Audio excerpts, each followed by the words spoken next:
When we get back, let's not leave March 7th out of the loop. All right.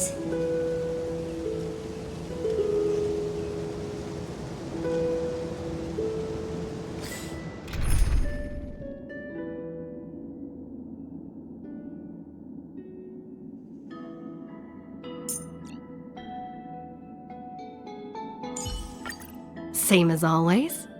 Beat them down as they come, right?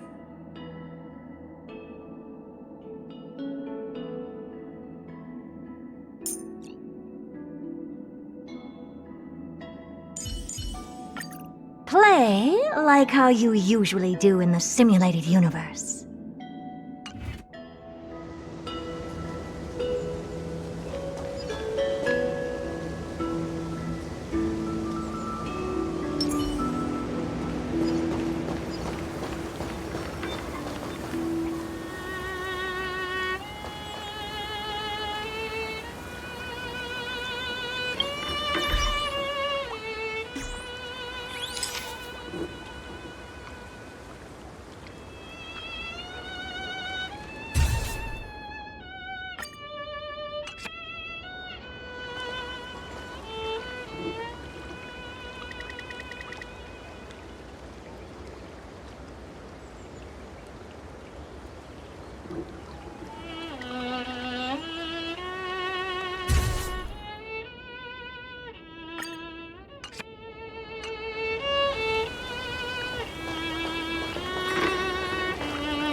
This view hasn't changed at all, has it?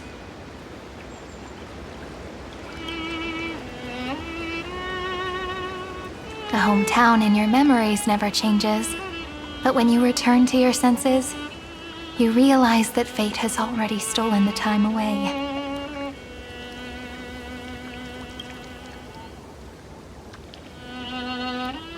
Welcome to the Trail of Genesis, friend.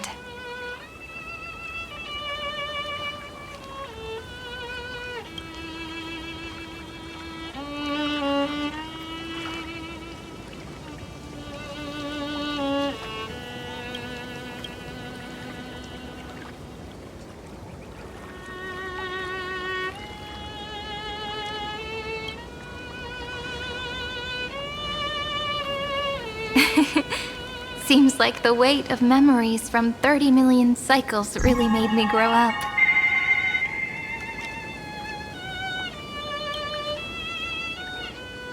But if I keep growing, I might be taller than you, right?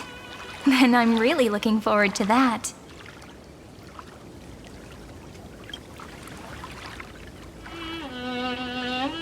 Before you arrived, I kept wondering, beyond the veil of Id Silicii, what kind of Amphoreus is being born?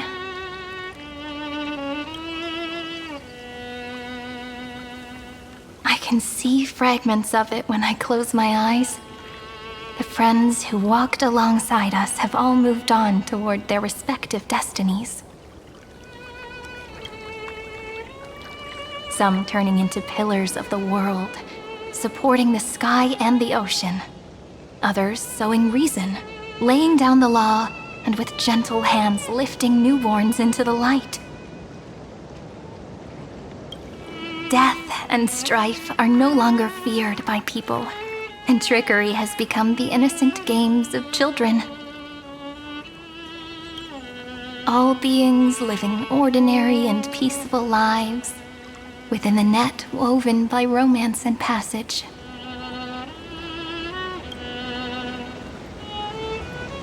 There's no black tide, no flame chase, and no destruction. The world on the other side of the sea is one bathed in sunlight.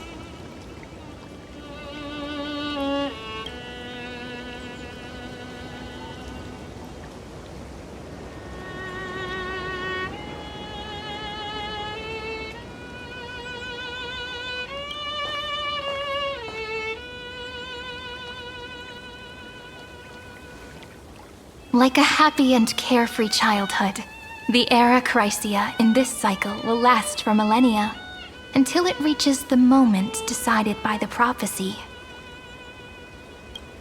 Light calendar 4931, month of freedom, the moment belonging to world-bearing.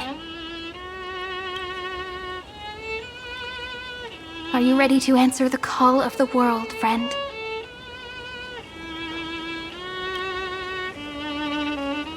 Then go, and pen the Throne of Worlds' first stroke.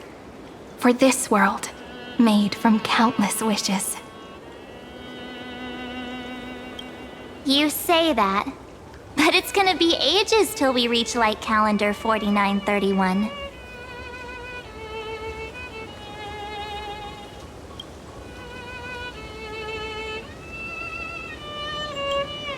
I can make use of the crevices of time, but surely you and Don Hung won't have to wait around for a few thousand years, right? That won't be necessary. We can simply sleep, and the chronocognitive anchor will wake us up.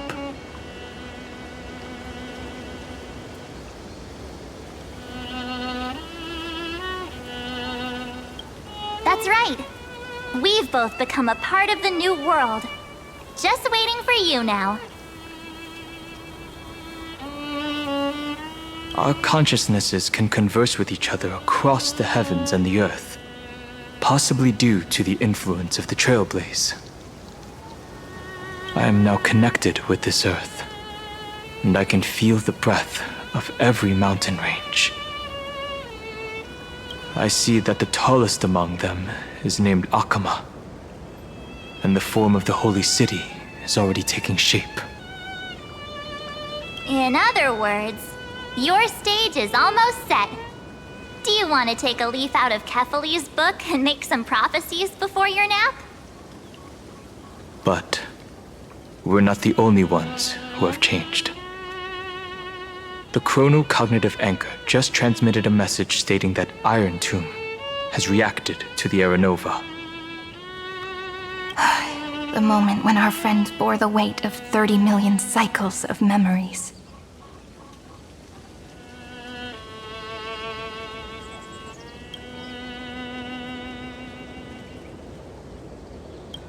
Was probably also when the scepter devoured 30 million cycles of destruction.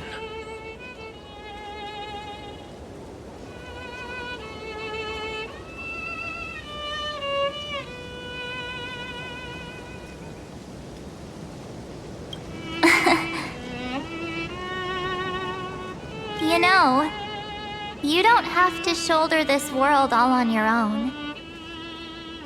After someone boards the Express, the word alone ceases to exist. So as we reach the end of time, no one will be left to face it alone. Don Hung and I came here to specifically tell you that. Remember, this world is not a burden you bear alone. It's a journey we trailblaze together, alongside all of the Express.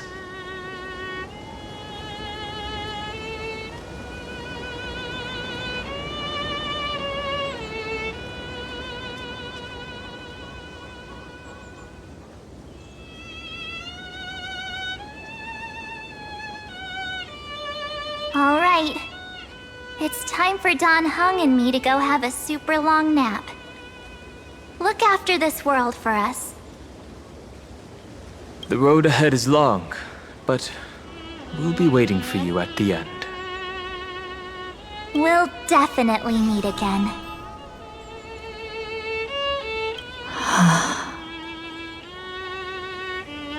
Let's take one more look at the other side of the sea before we set off.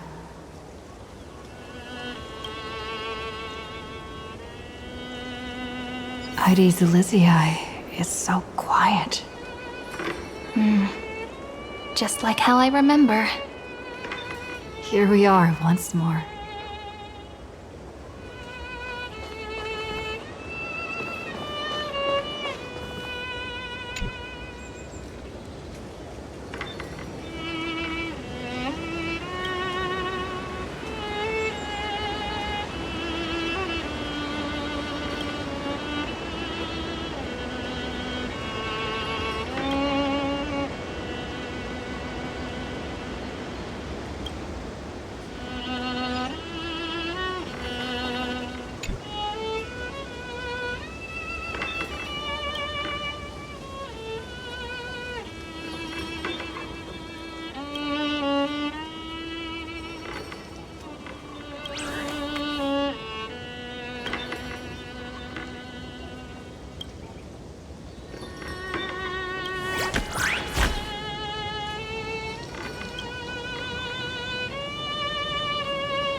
It's still early.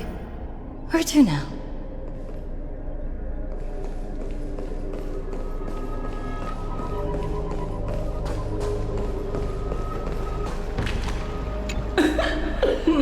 Pour me a cup, will you?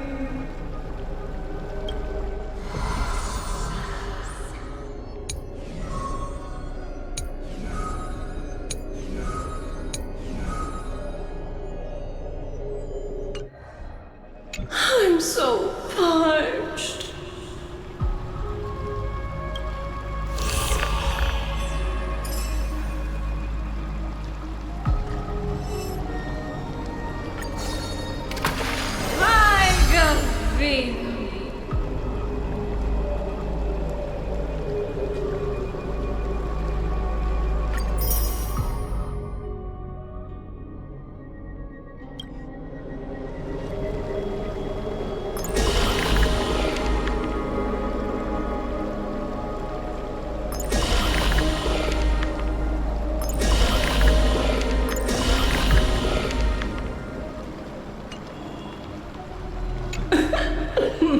Pour me a cup, will you?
I'll say this up front. Please do not go against March's wishes.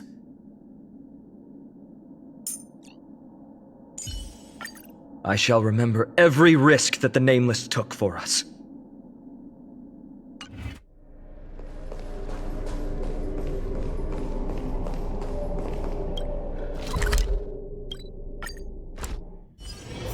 It's still early. Where to now?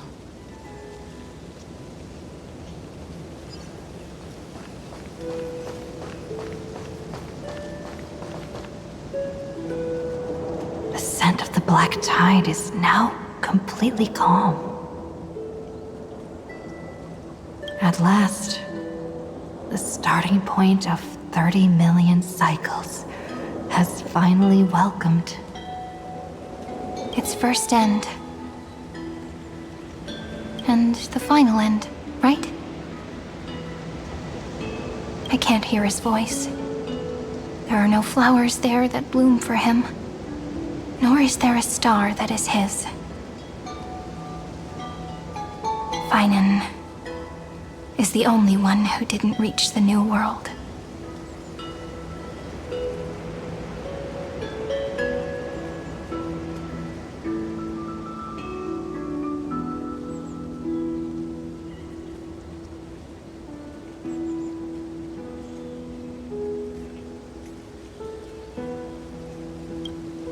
Look, the golden light that shone upon the grove still meanders between heaven and earth, like the prophecies of Amphorius. It has to be a sign he left behind. It points towards the destruction and the deepest night. Do you still remember what I asked you at this exact spot the last time we set off? Friend, are you ready to become a hero? You were still burdened by the weight of world-bearing back then, still unsure of the role you were meant to play. But now, everyone has already given you the answer. The heroes of legends were just at the right place at the right time when the world needed a hero. Just like how your arrival kickstarted Amphorius' fate once more. A person's personality is their destiny.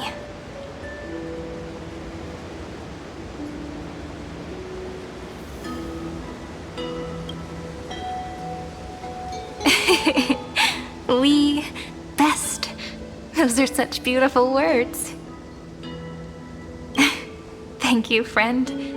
I was also trying to cheer myself up with what I said. After all, before we truly compose the end of this story, I must also pluck up the courage to head off with you.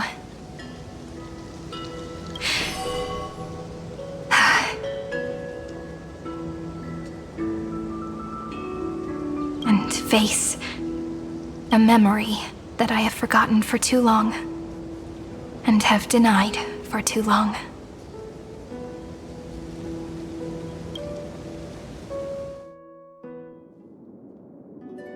It's so dark. What is this place? The great tomb of the nameless Titan. The deepest recesses of memory. Also, the place where Cyrene was born.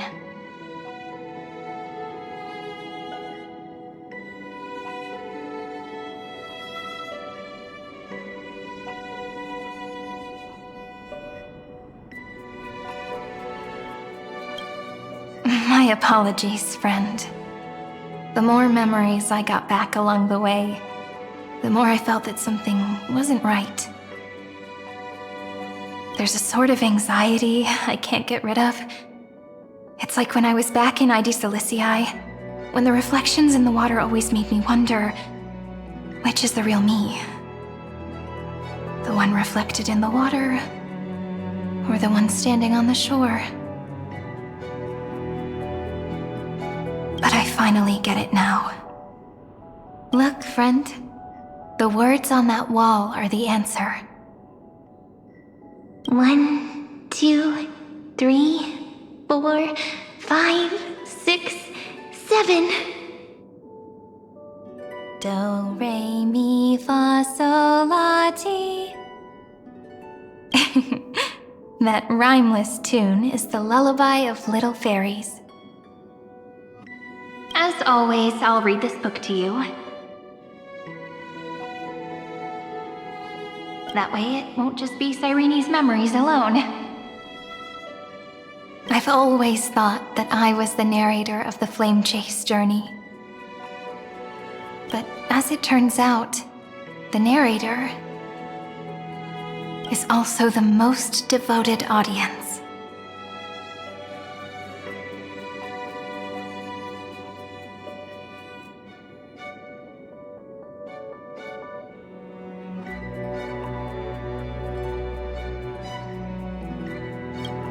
At the moment of Era Nova, I was enveloped by the texture of memories.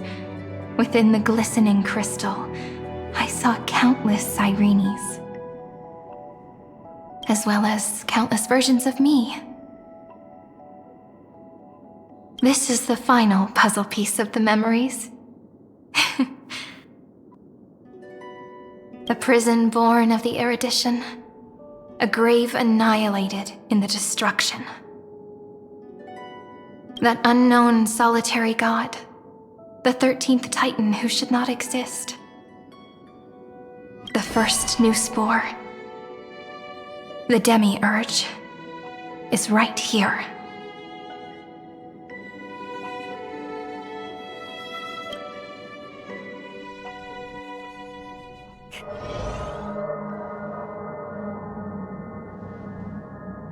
The interrogation records have been submitted to the Marshal. According to the Ten Lords' decree, Jing Liu and Luocha shall continue to be detained in the Shuling. But you, Merlin's Claw, have been reluctant to end the transmission. Do you wish to reminisce with us? Or is there something else on your mind that you're just desperate to get out? You're quite calm, Jing Yuan. The Alliance only authorized the Law Food to be deployed for this Iron Tomb operation. They say the Seer Strategist's wisdom shines like a beacon. So why can't you see things clearly now? Look who's talking. I didn't vote against it, did I? But, with enemies all around us, even a child knows the Marshal needs to keep a few Xianzhou ships in reserve, just in case. Whoever volunteers first is the Marshal's pick.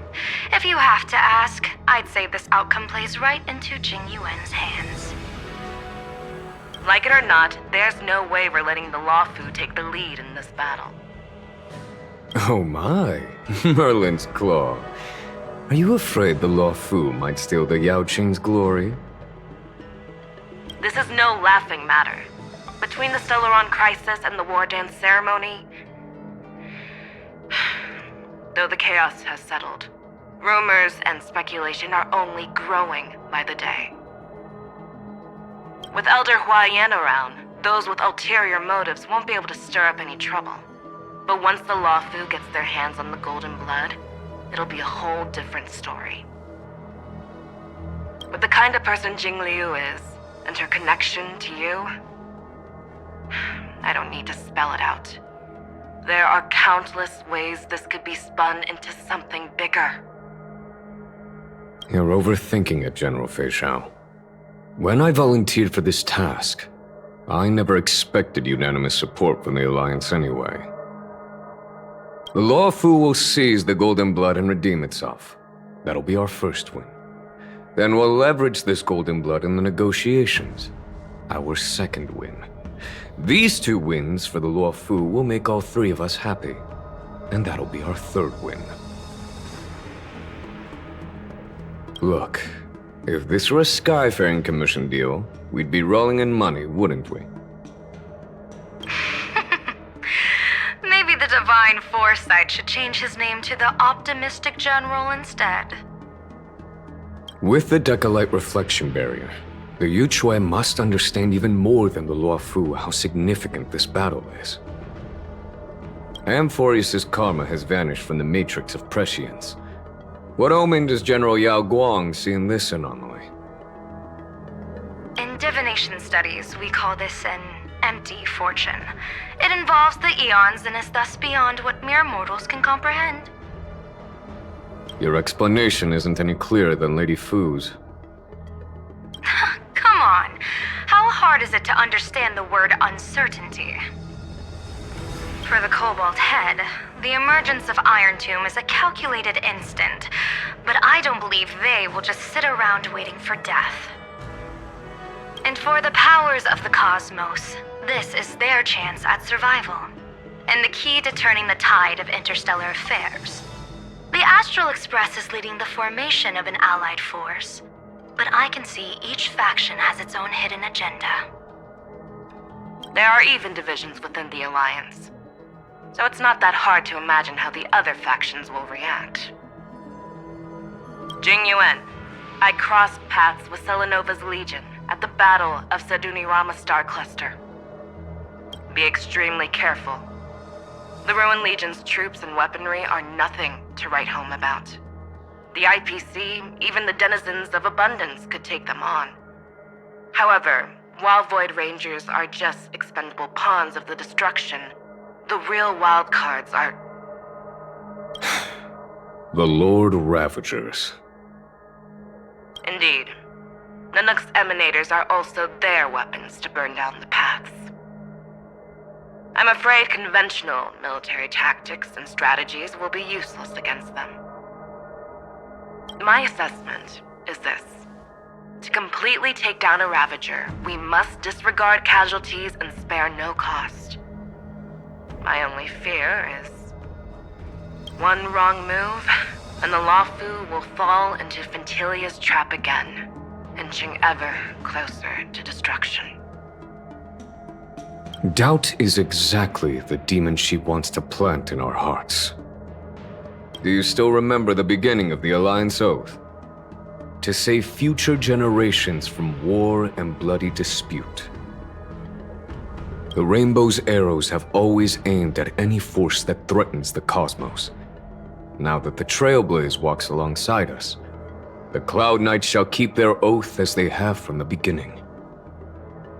I just hope those on the front line will remain safe.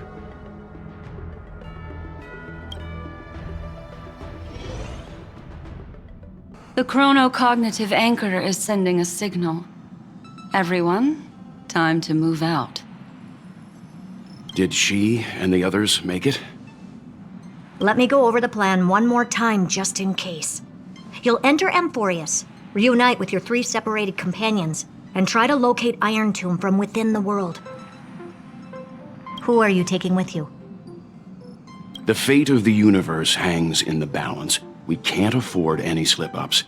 I suggest everyone, except Pom-Pom, join the fight. We do need to be prepared for all possible contingencies. I have no objection to this. I'll do whatever I can. Meanwhile, Screwy and I will continue attacking the Demiurge Matrix, that is, the Scepter's kernel, from the outside. With our 2-pronged attack, we'll turn this hunk of metal into scrap for sure. Now we just wait for those 2 to get back.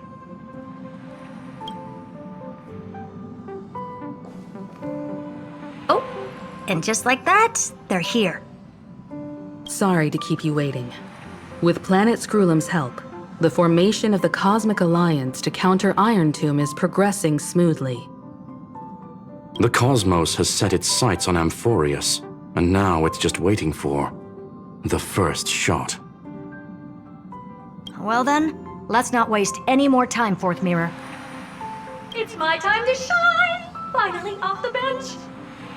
Initiating thought refraction. Please read the safety protocols carefully. Huh? Just kidding! I've already checked the agreement box for everyone. And now, destination, Amphorius. 3, 2, 1, launch!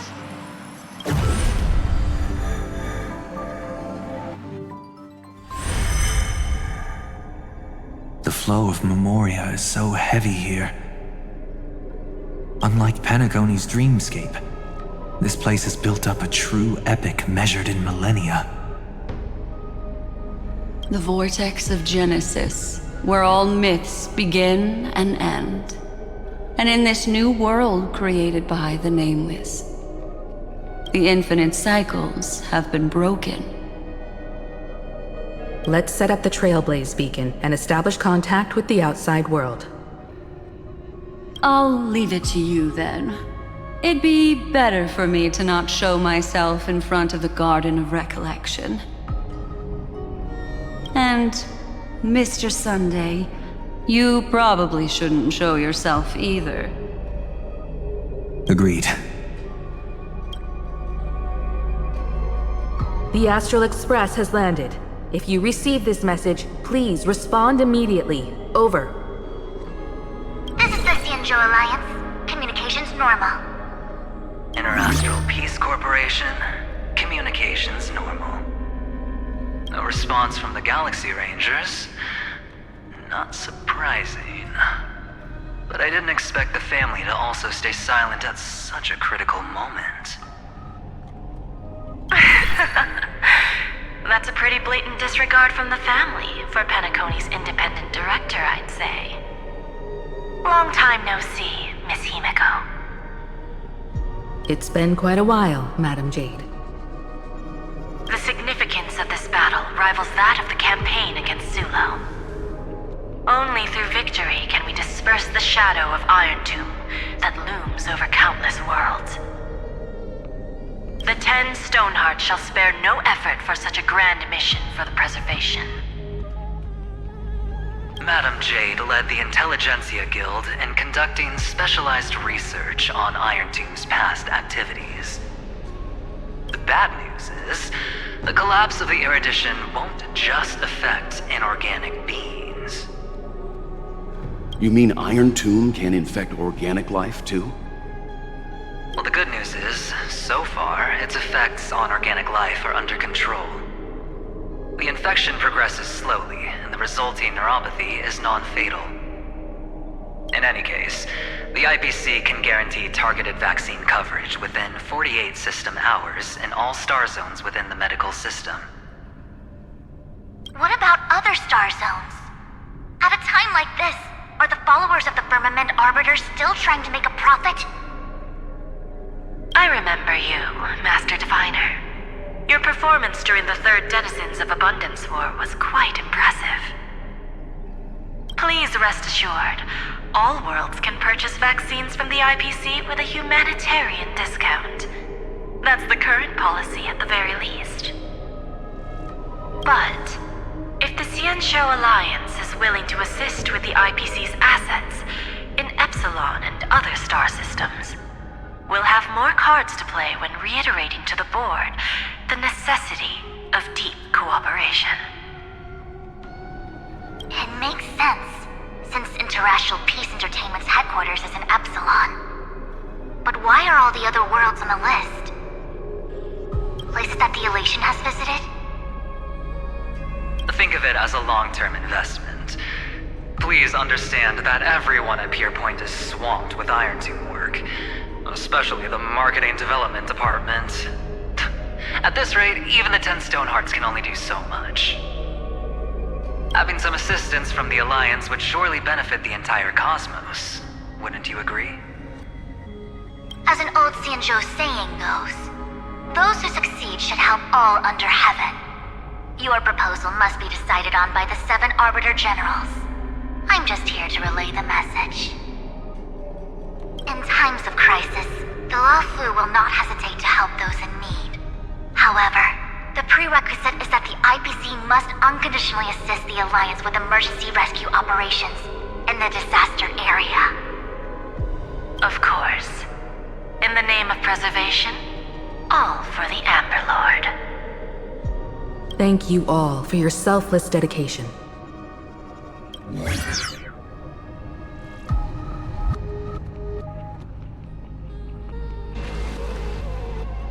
It's clear that each party still has qualms about everything.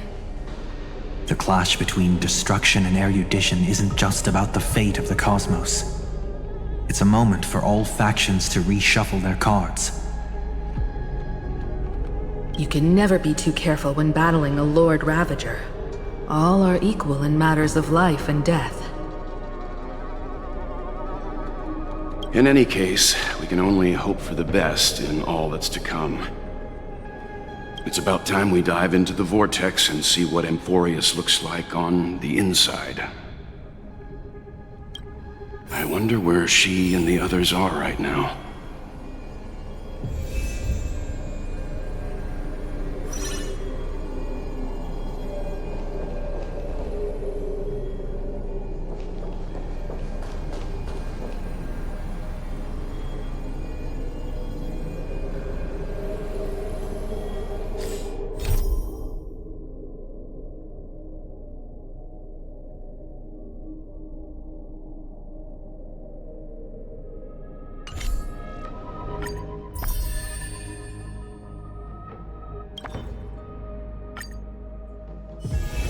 It's still early. Where to now?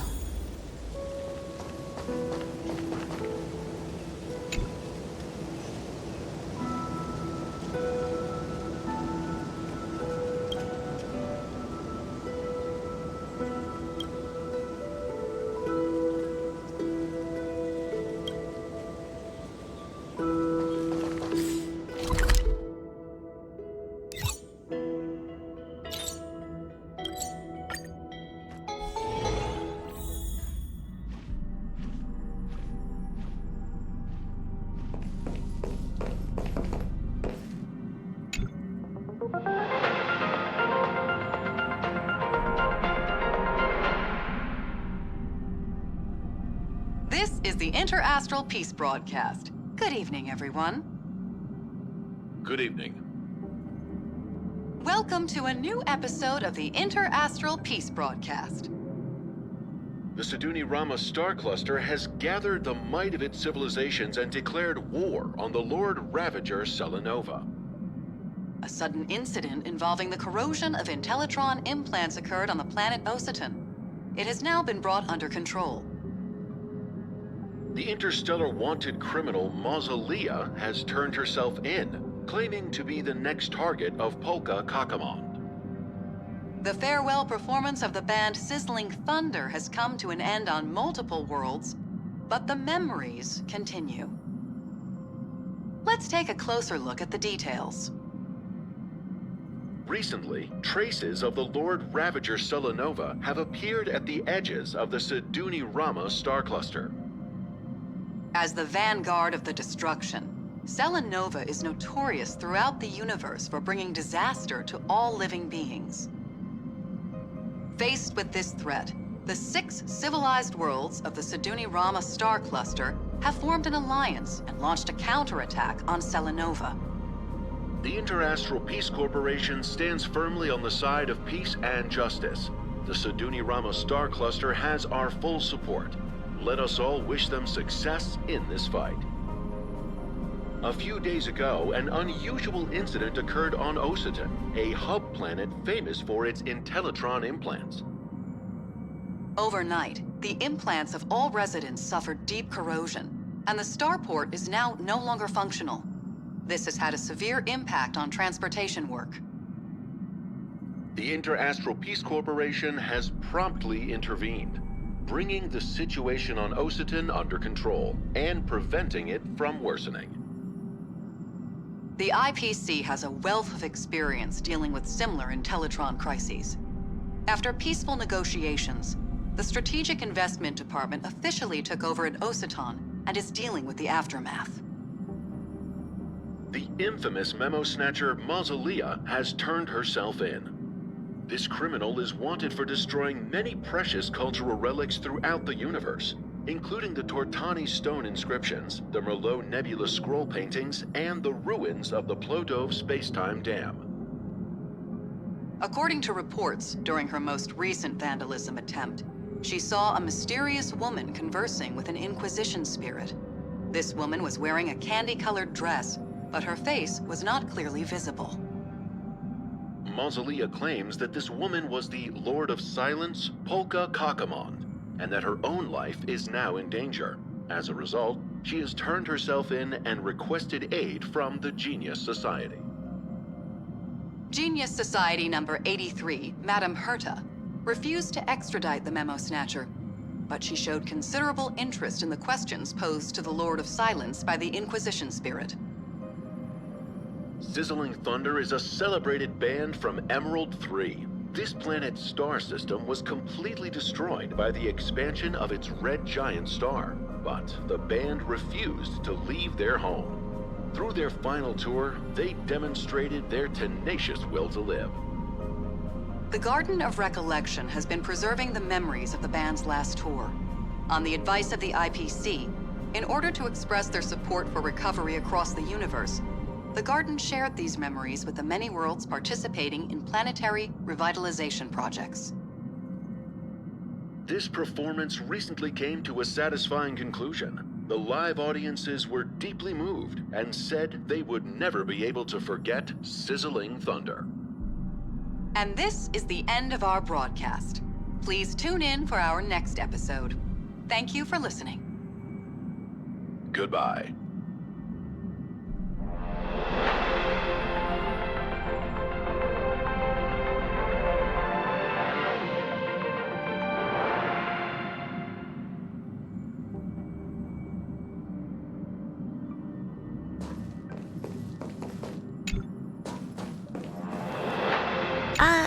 Himiko gave me something to drink just now.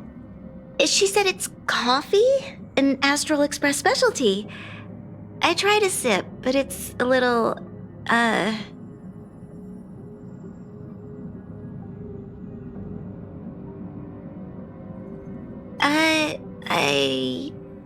It's hard to describe.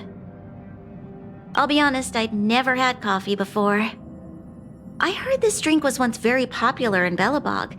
However, the advent of the eternal freeze brought harsh conditions, and the soil necessary to grow the coffee beans became extremely rare. As a result, coffee beans became a rare sight. Now you can only procure them if you have the right connections. I've even heard the tales of greedy merchant guilds driving up the cost of substandard coffee beans. I have to admit, if this is the taste of coffee, I can't help but feel sorry for those who shell out a fortune for it.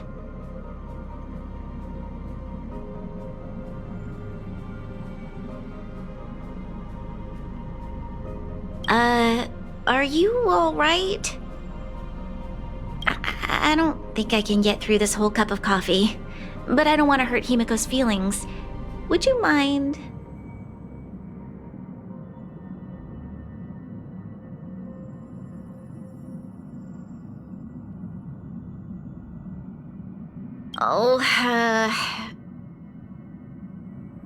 Alright, just give me a moment to mentally prepare myself.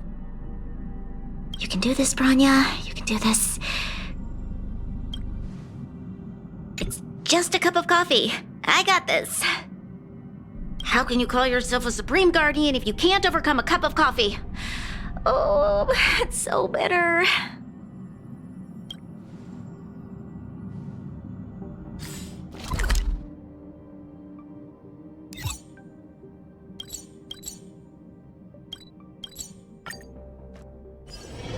It's still early. Where to now?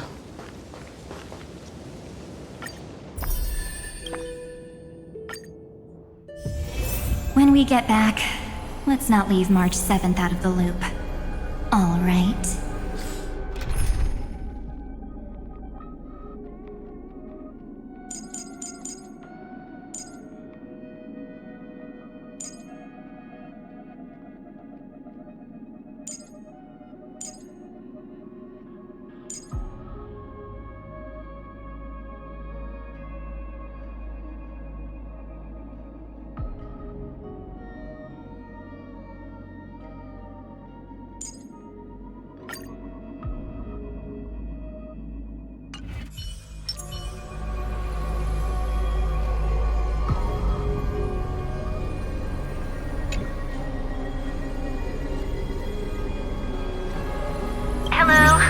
How's the signal? Can you hear us? Ah, we're through! I can see the video feed. Everything's working perfectly. Miss Branya? Miss Serval? What a surprise. It's been a while. We've already heard from Miss Topaz about the Iron Tomb operation. She made a special trip to deliver the vaccine to Belobog. I can't believe the Express crew is at the eye of that storm. Is everything going smoothly? Don't worry, we're still following the plan step by step. How's the situation in Belobog? Urillo 6 is located on the outskirts of the preservation barricade. While it won't bear the brunt of the first wave, there's still a risk from the aftershocks. That kid Japard and Pela are busy organizing the Silvermane guards, having them consolidate their lines and dig trenches. Zila and Lynx just got back from the Geomarrow vein production chain. Hey, do you want to say something to them? That would be unnecessary. It'll only shake their morale.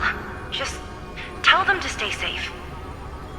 Miss Branya, I'm afraid this disaster will be far more terrible than you can imagine. Please, be sure to follow Miss Topaz's instructions and make thorough preparations. Of course. We have resealed most of the engine of creation beneath the ice to prevent the will of the preservation from becoming an accomplice to the destruction. Don't worry, Miss Himiko. Belobog is far more resilient than we imagined. We really wish we could help, but Urillo 6 has only just woken up from its hibernation. The Astral Express, standing at the forefront of disaster, is the hope for many ordinary civilizations across the universe. In the face of a massive catastrophe like this one, relatively smaller civilizations have never had many options.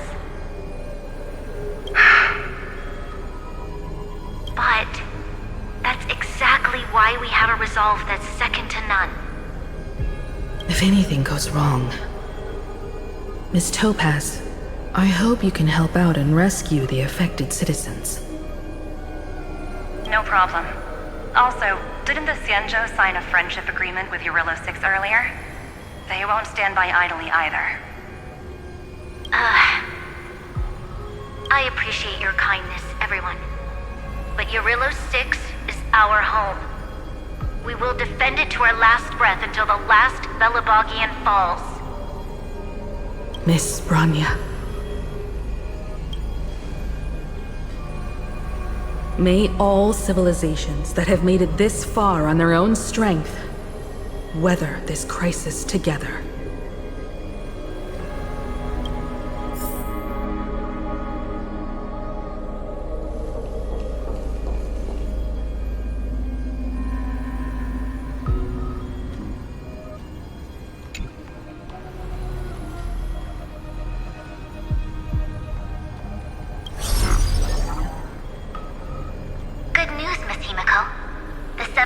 Generals have reconsidered the current situation, and I'm here to relay their message.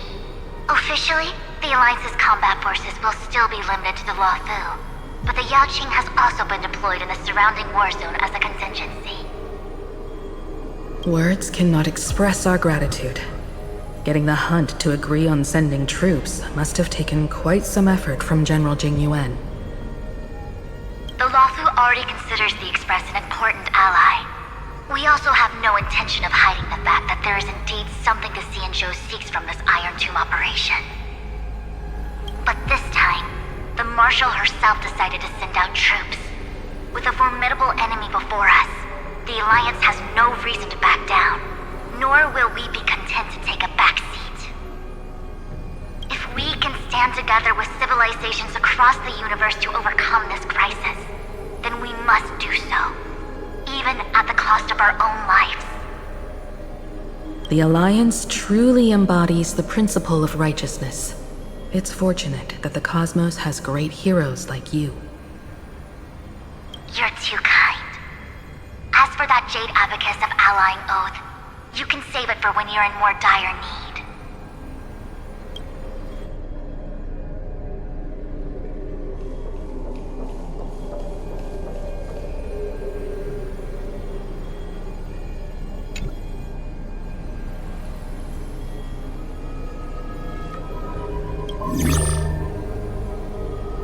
To inform you, Miss Himiko, that even the Strategic Investment Department is constrained when it comes to the Iron Tomb issue. And it would be difficult to meet the expectations of the Astral Express. However, Madam Jade instructed us to look after our nameless friends as much as possible. So let me offer you all a small suggestion, just from my personal perspective. Other departments at the IPC might also take this opportunity to extend an olive branch to you. When that time comes, I hope the Astral Express will remember that the 10 Stonehearts were willing to stand with the Trailblaze, even though we were in a difficult position. And more importantly, we were the only ones willing to do so. Sounds like a threat, doesn't it? But trust me, every word comes straight from the heart. Has the internal conflict within the IPC really gotten this bad? Everyone knows about the bad blood between Diamond and Oswaldo, but at least until now they've had an uneasy truce. Until the Lord Ravager Archforger caught the board's attention. I'll leave it at that, as it's confidential information. Hope you can understand. I understand. Our immediate priority is to address the Iron Tomb crisis. Let's hope for success from the start. This might help ease everyone's pressing concerns.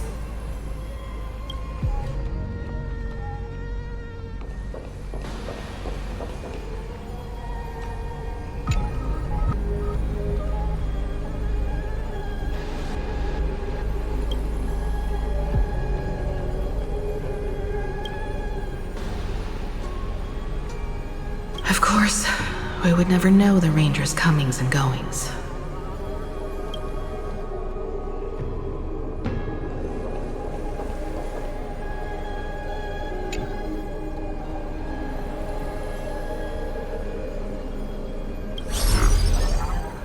Miss Himiko, is that you? Yes?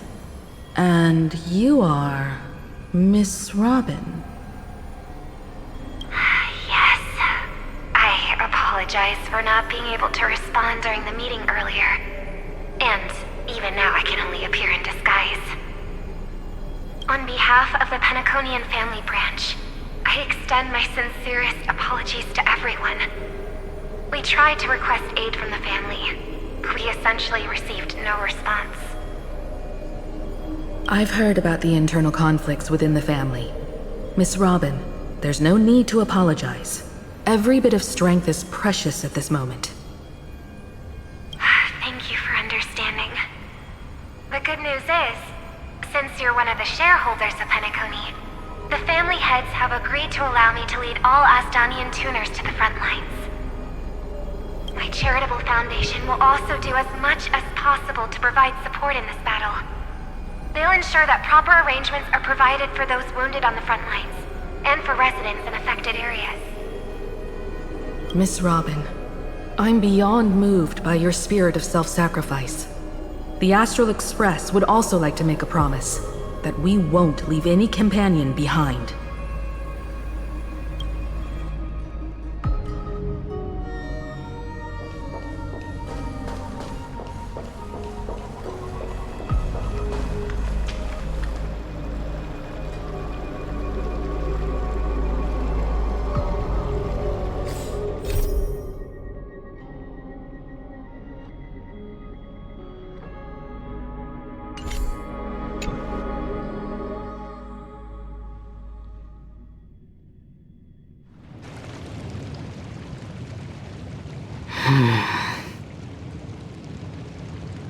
Why is there no one here? Everything in Akama seems normal. The new world was enjoying peaceful times not long ago. It seems it was even more recent than not long ago, Miss Himiko. The fruit on the table is freshly cut, and the bath temperature is just right. The remembrance tells me this place was bustling with people just moments ago. It's as if everyone vanished in an instant. Could this be Xandar's doing? Unlikely. He's still under the surveillance of those two geniuses. Could it be some kind of local custom?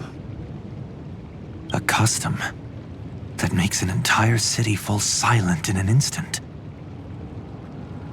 Pardon my frankness, Mr. Yang, but this reminds me of some unsettling rumors about the Harmony. Complete silence. Is often the prelude to divine intervention. Everyone, be careful. Here they come! Here they come! The Nameless of the Astral Express! Evernight? How is this possible? She was already... We are the Chroniclers of Time, and we do not fade away. Finally, the last era Nova has been completed. What did you do to the residents of the Holy City and the three Nameless? I didn't need to do anything. The remembrance will ultimately become the substance of the new world. Now, they are no longer the trailblazers you once knew, but gods who permeate heaven and earth. The 12 Titans who guard Amphorius.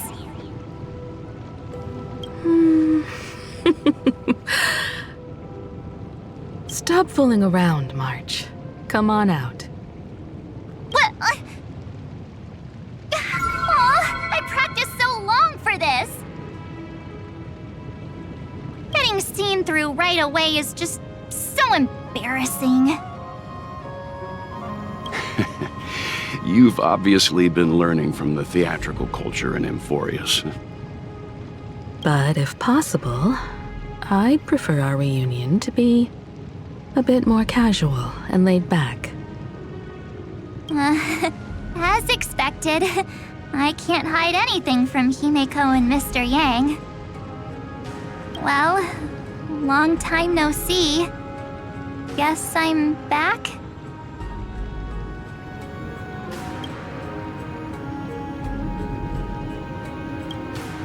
We should be the ones to say that. Sorry for keeping you waiting. So, these jellyfish are the Titan's power? They're just tiny manifestations of the Veil of Evernight, used for scouting and communication. If I went all out, I could summon way more of them. Thanks to her, we all turned into Titans in the New World. Sure, we can take on humanoid forms, but it feels off. How intriguing. So what does she look like now? It can't be a raccoon with a baseball bat, I suppose. Please don't add weird stuff to Amphorius's lore. Just go see it with your own eyes. Follow the prophecy's guidance and come to Dawncloud. She looks way more majestic now than she used to.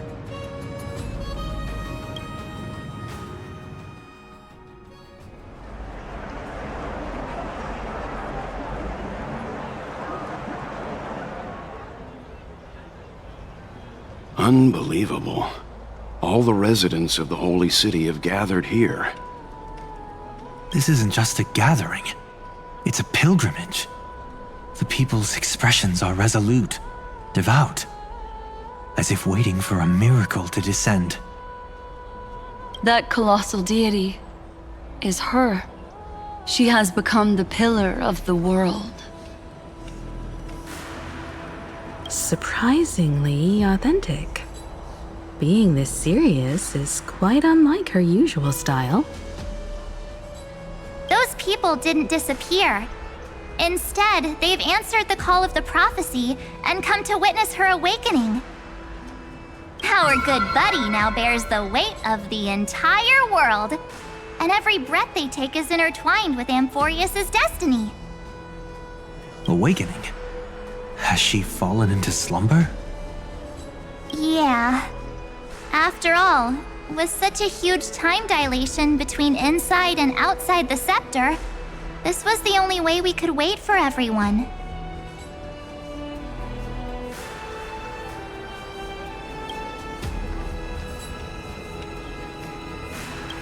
Time watches over yesterday. Earth guards today. And when the Trailblaze steps into Amphorius once more, the slumbering deliverer shall awaken. And then, bring the prophecy of tomorrow to this world. Come on, everyone. Let's get closer to her. Watch how the world-bearing prophecy changes this world.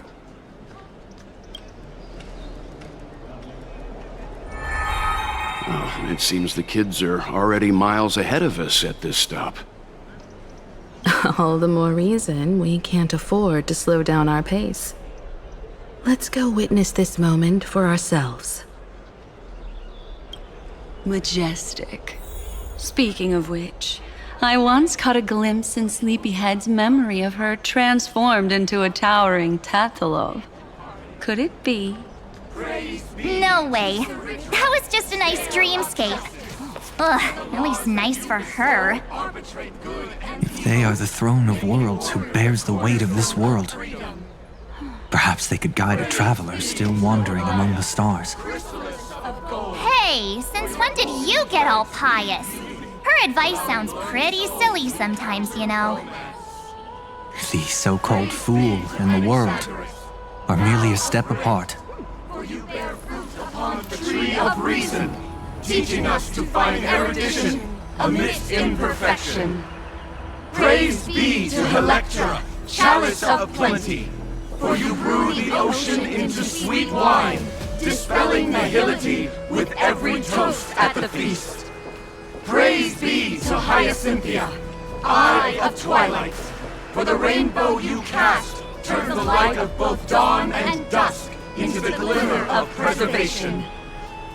Praise be to Cyphera, coin of whimsy, for your every flip reflects the possibilities of destiny, letting the tricks of elation illuminate the path to dawn. Praise be to Mightymost, lance of fury, for you are the strife that pierces through hatred and cruelty, and the eternal glory of the hunt. Praise be to Castorus, Hand of Shadow, for you gently ferry the crossing of death, so that it is no longer an end in equilibrium, but a peaceful journey home. Praise be to Dan Hung, Pillar of Stone, for you are a mountain range and the backbone of permanence. Your silent form paves our path across the earth. Praise be to March 7th, Veil of Evernight, for you safeguard time for us, weaving remembrance into stars, to be embroidered upon a boundless dress. Oh. Uh-huh.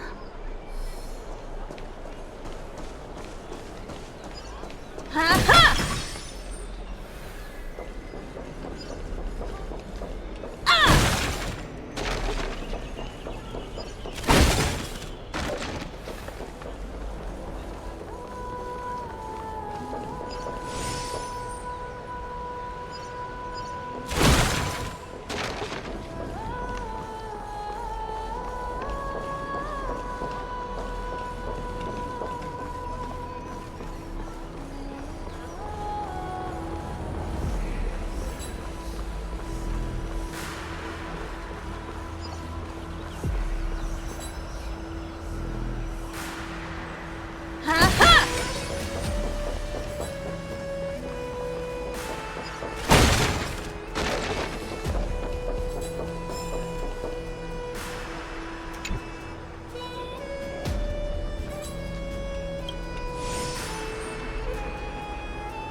Citizens, behold! Our last Titan! The world-bearing deliverer is about to awaken! Oh, ancient god! Your loyal subjects, bewildered followers, and fearless comrades in arms have all knelt before your throne. Awaken from your eternal slumber and bestow upon the world your divine prophecy! Please guide us! Show us how to embrace this beloved world as we welcome that distant dawn!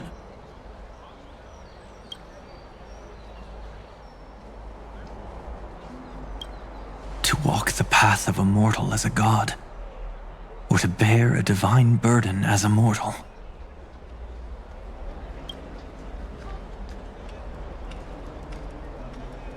She will give us the answer.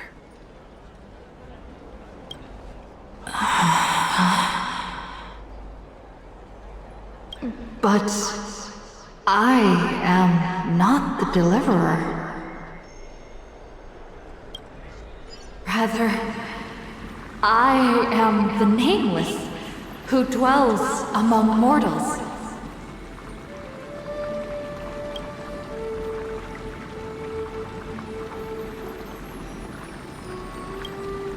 That voice is definitely her. I heard your prayers. The core flames flickered and dimmed, and the age of the gods at its end. So flow, golden blood, flow. I'll bestow it upon you, returning it to the true masters of this world. Stand with me and become heroes.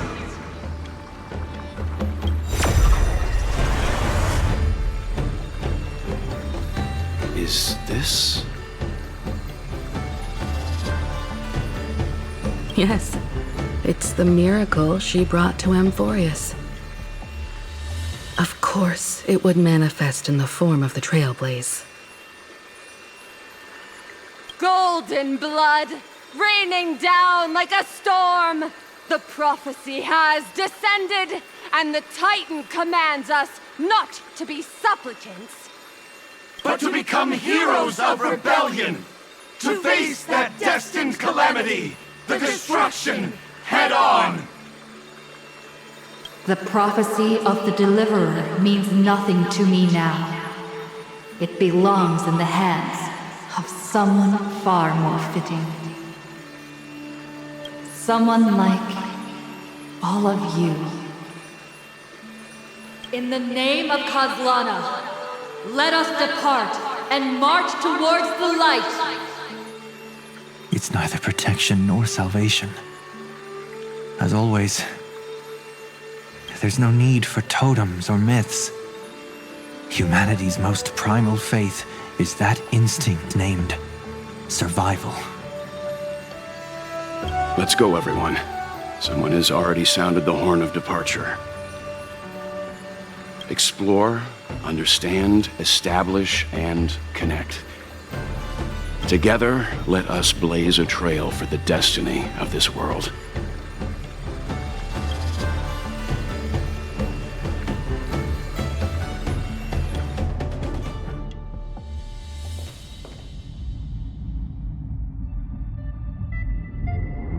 Is it just me, or does this Demiurge Matrix feel completely dead? It's nothing like how the Memo Keeper described it.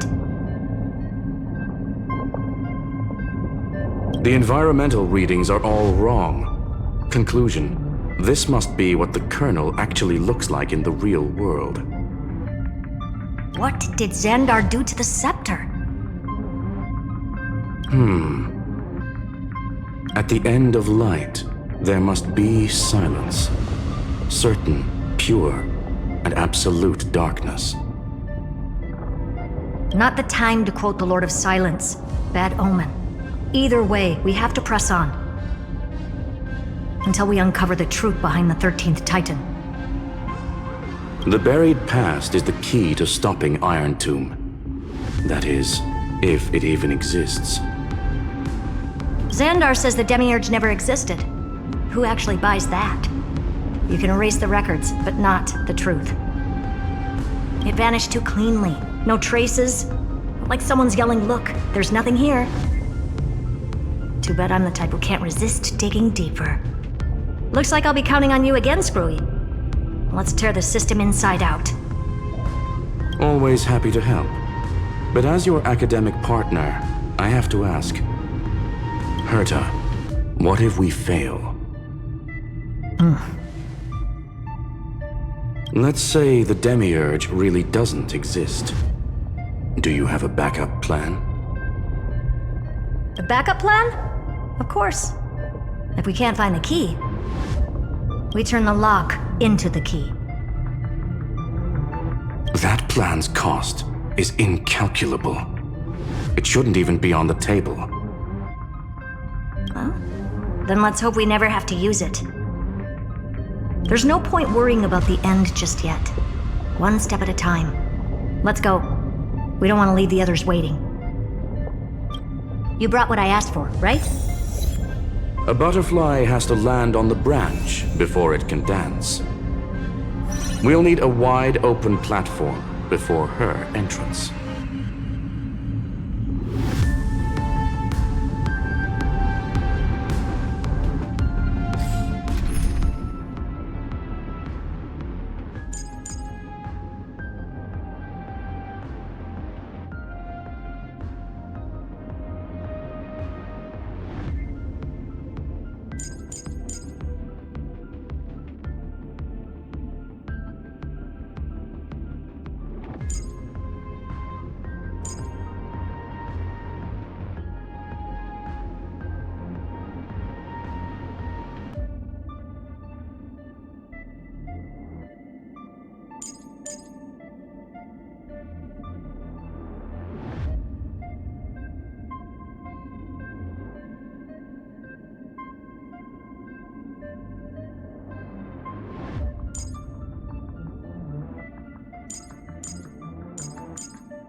this compare to the ones you've seen before?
Just use that thing over there, Zag.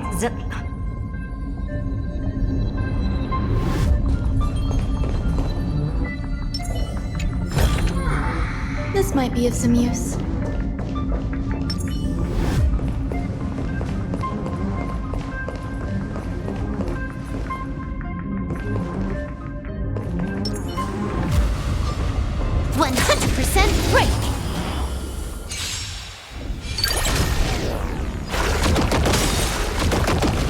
This as ever. Don't worry. Just close your eyes. Night falls. Good night. Expand your thinking. Existence is unity. Every petal, all will be swept away by the wind.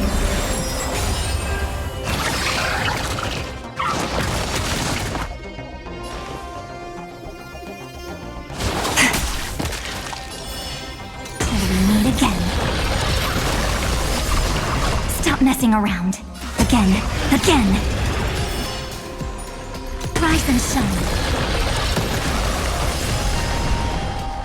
Open sesame. Nice. Let's do it again when you're leveled up.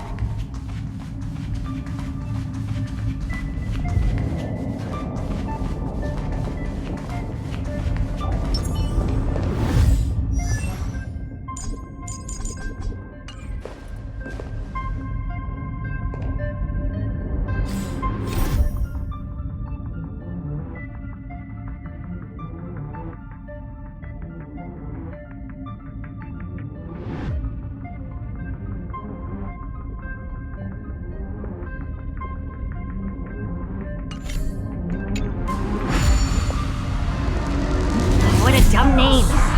I hereby rename it Herda's Big Hand.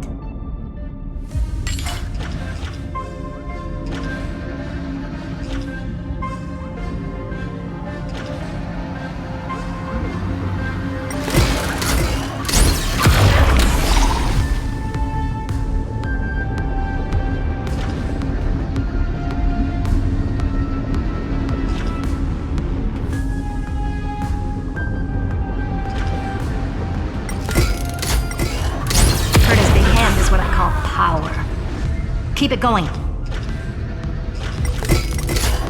Still not done? What is this? A junkyard for old Intellitron's leftovers?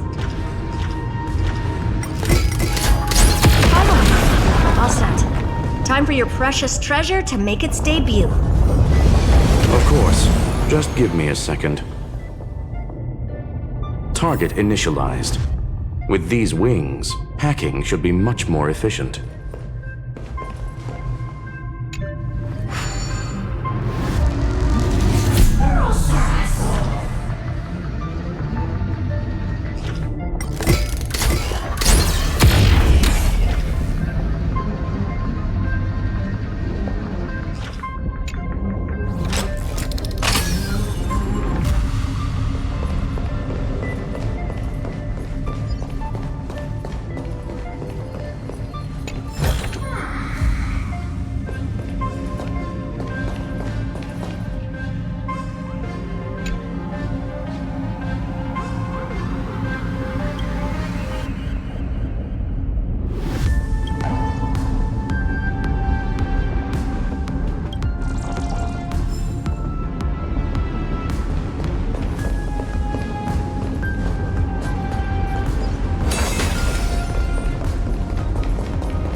Oh, a classic nuclear heat engine. Classy choice. Just a personal preference. Her name's Mistletoe. Every flower in your garden's got a bit of poison, huh? Also a personal preference. It reminds me of the last time when we tangled with that Punklordian brat. What did she call this kind of infiltration tool again? Right. Dirty data shell. It wraps around the kernel to fool even top-tier firewalls. But yours is way too clean. Not even a hint of real-world grit. Herta, your tone is unusually emotional. Suggestion. Let's get back to the topic at hand. I thought we were done with that conversation. Unfortunately, current conditions won't let me ignore any variables. Especially the most important one. Your will. Iron Tomb never stops. It is evolving faster than any of our worst projections. Every instant in the Eon's calculation is like a sword hanging over the cosmos.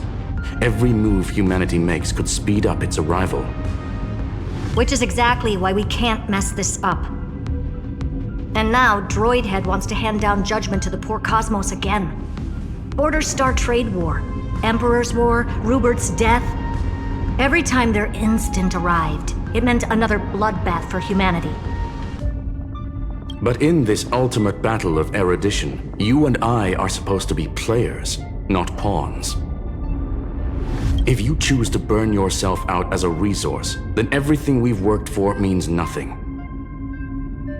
Herta, the cosmos won't just stand by and let a genius throw their life away.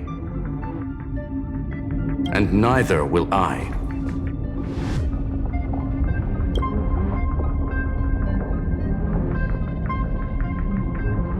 No need to kill the mood.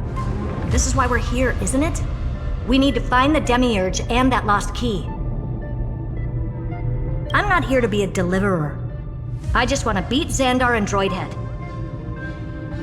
Right now, I just need to know. Are you with me?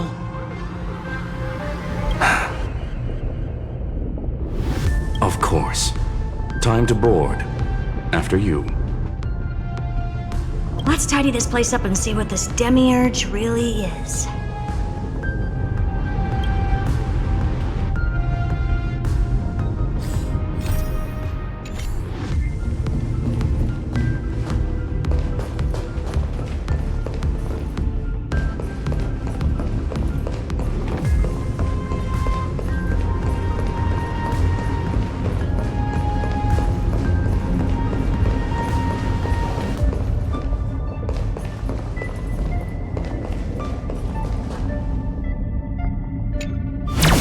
Let's hope this Matrix is better organized than the Emperor's junkyard of a birthplace.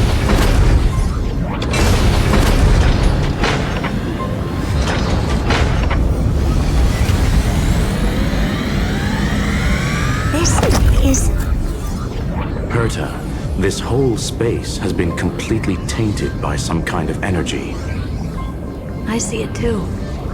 We're thinking the same thing. Xandar, how could you go this far? Turning your own graveyard into this. What's that up ahead? Katorzane algebraic expressions. It's built for isolation, not defense.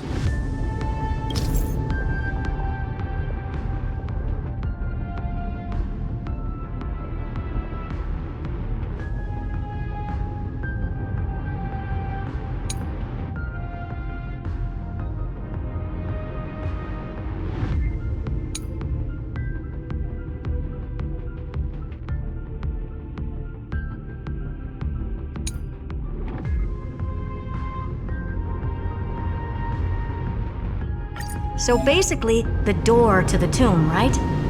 Great. Let's find the handle. I'm picking up multiple independent signals with the same data structure as the barrier. Projection. We can hack the terminal, reverse the computation, and turn it into an attack. Classic move. Use their own systems against them. Take us to the nearest one.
You want this? Fine.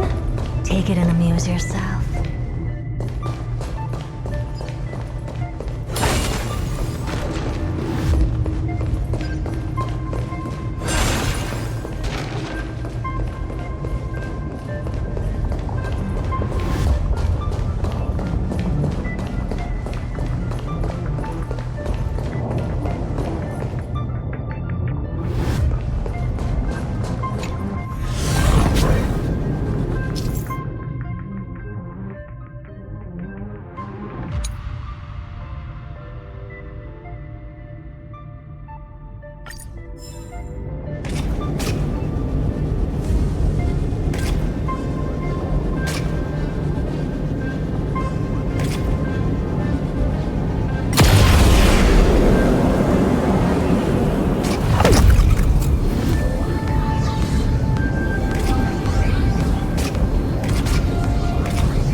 ones you've seen before.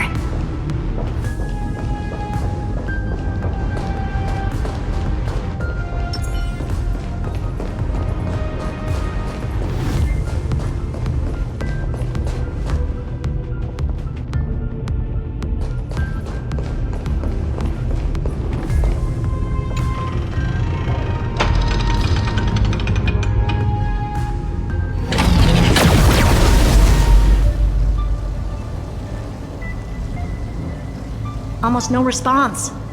Just as I feared. Not promising. The output is barely a third of what we need. Logic says we'll need multiple terminals to coordinate the strike. Locking onto the next one now. Find anything else? Regarding the origin of these ruins, no logs found yet. Xander erased all records. But I did find some interesting scars in the circuit. High-energy radiation, internal imaginary energy contamination. From what I know, there's only one thing that fits. Skip the science talk, Screwy. That thing only goes by one name. The Stellaron. Exactly. Xander blew one up just to clean the entire Scepter system. Huh. So that's what he meant by killed that Titan with my own hands. He wanted to turn the neuron of the erudition into a relay for the destruction. That meant getting rid of all of it at all costs. The life form known as the Demiurge was the original target of the Scepter's extrapolation. It makes sense. Evernight calling it the first new spore confirms this viewpoint. The prime mover of life. That's what Scepter Delta ME-13 was originally tasked with. Even after it got scrapped, the query kept running. Yet the true value lies in the process of solving it, not the answer itself.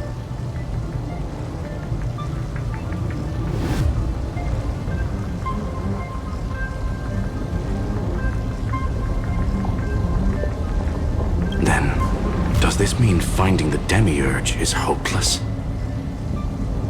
No, I'd say exactly the opposite. It means Xandar had no control. He couldn't contain the Demiurge just like he couldn't handle Droidhead. So he tried to erase every trace.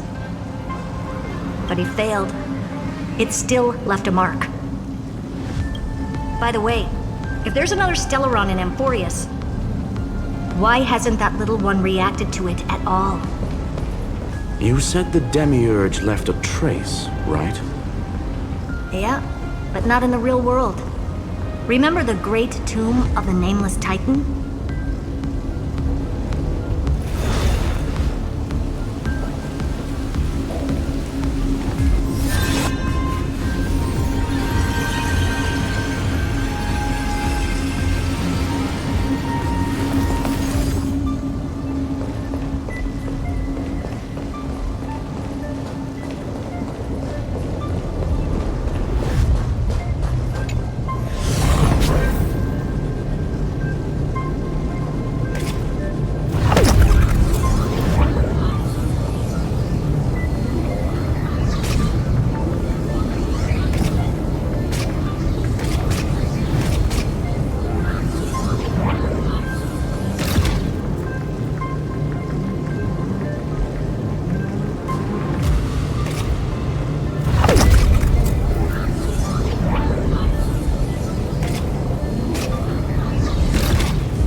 Trailblaze Archive 466. The data from Affiliate 093 clearly indicates that the Demiurge did in fact enter Amphorius's extrapolation. Inside that world, it was the 13th, forgotten Titan, the one who listened to 30 million cycles of Cyrene's memory. But Evernight said the opposite. She believed that tomb was empty from the start. The nameless Titan never existed. The so-called listener was just a trap set by the Remembrance to steal the scepter. A mimetic entity full of theatrics. How much of what she's saying is true? Would an Eon really speak in circles like this? I doubt it. The Remembrance's behavior is certainly odd, but her assessment aligns with our current reality. Since we entered the Matrix, we haven't found a single clue pointing to the Demiurge. And that's the key, Screwy.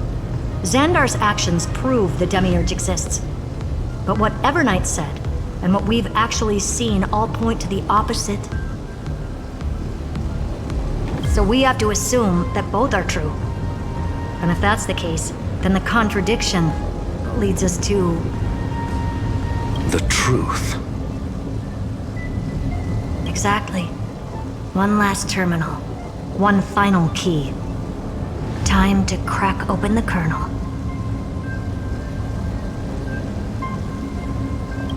Xandar had to lie to the original Finan and Cyrene. Logic. He had already identified the Remembrance as a threat, yet found no viable way to eliminate it. All right. Let's finish this. Time to break through that barrier. Sound lingers.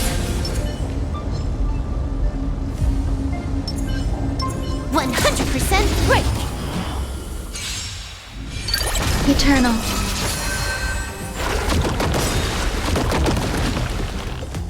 Don't worry, night falls. Good night. Expand your thinking. Some value, I suppose.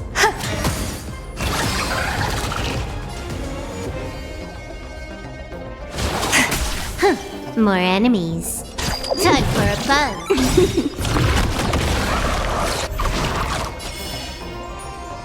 Rise and shine. Hopeless as ever. Open sesame. Stop mess.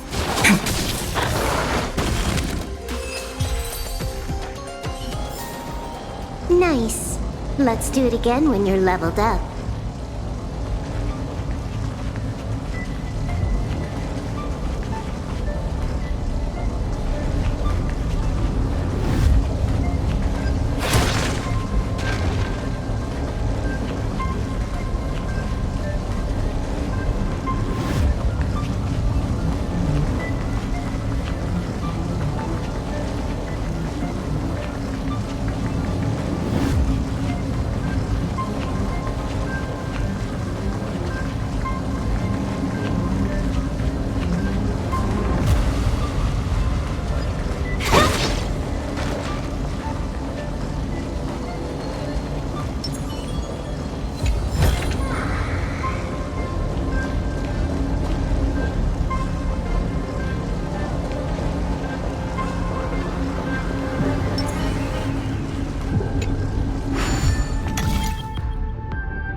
Not a bad time.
Calibration authorized. Path energy readings.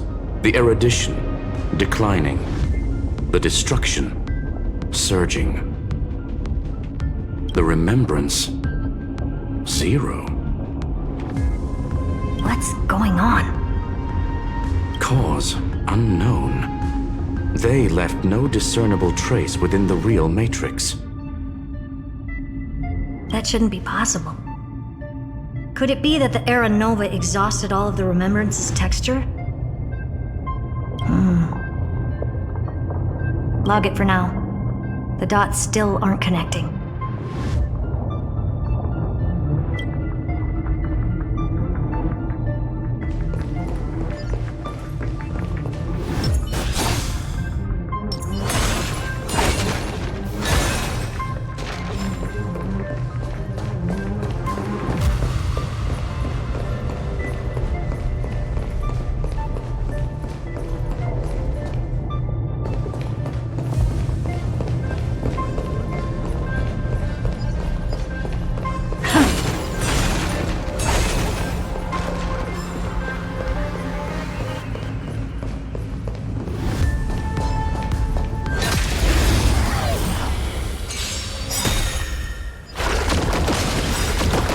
Curiosity. Endless riddles. Nothing but a void.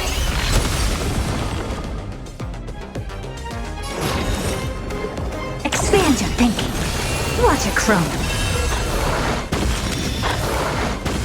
Don't worry, night falls. Good night.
Full-on aerial brawl.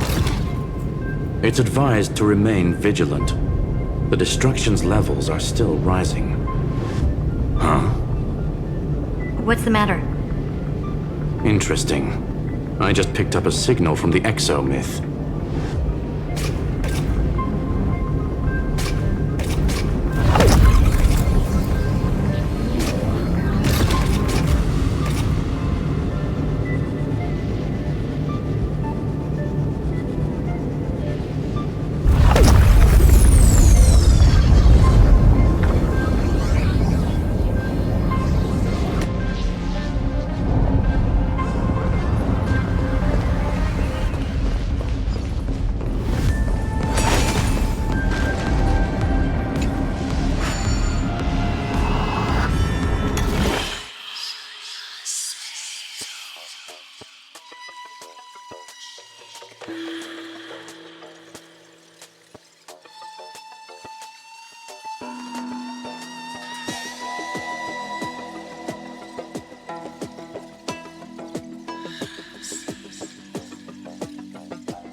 Want this? Fine. Take it and amuse yourself.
want this? Fine. Take it and amuse yourself.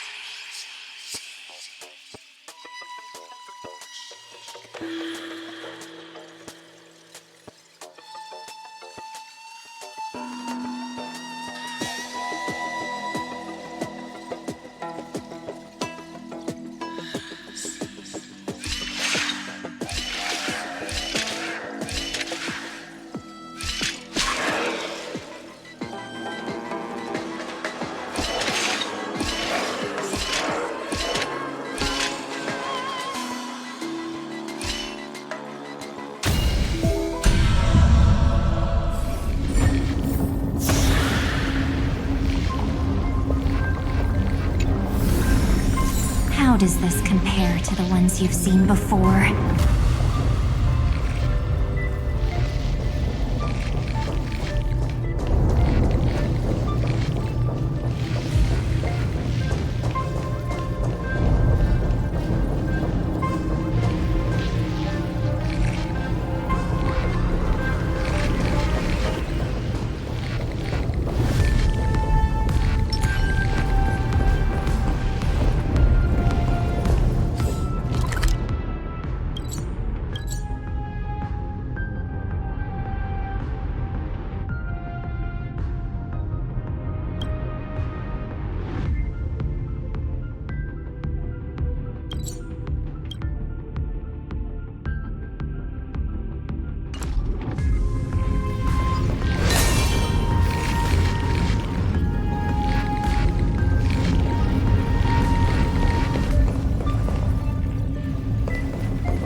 This repulsive force is unlike anything I've felt before.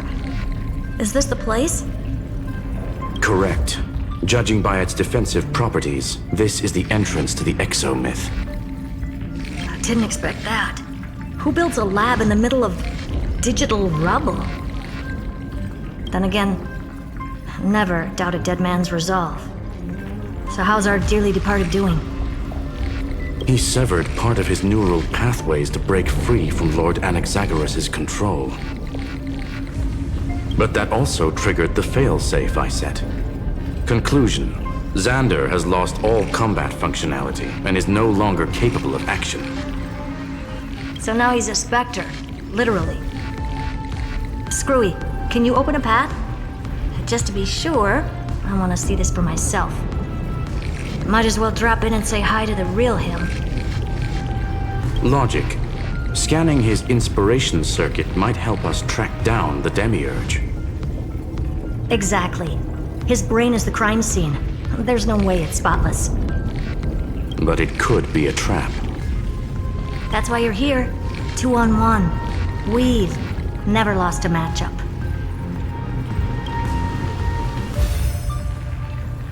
I'm honored. The chronocognitive anchor's in place. Proceed when ready.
I knew it.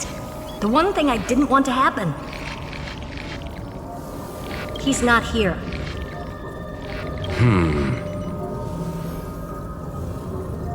The coordinates are accurate. Xander is still here. However, his position is shifting rapidly and chaotically. This pattern doesn't match any known shielding technology. It's his domain. Stay alert.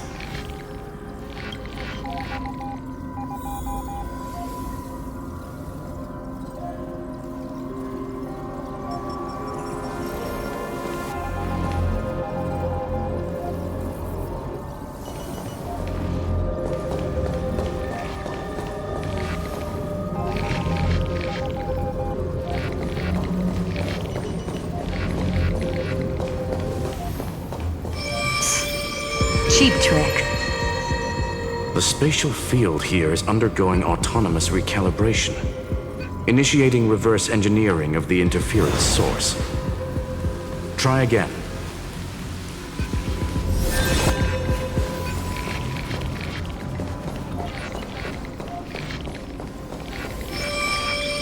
We're back.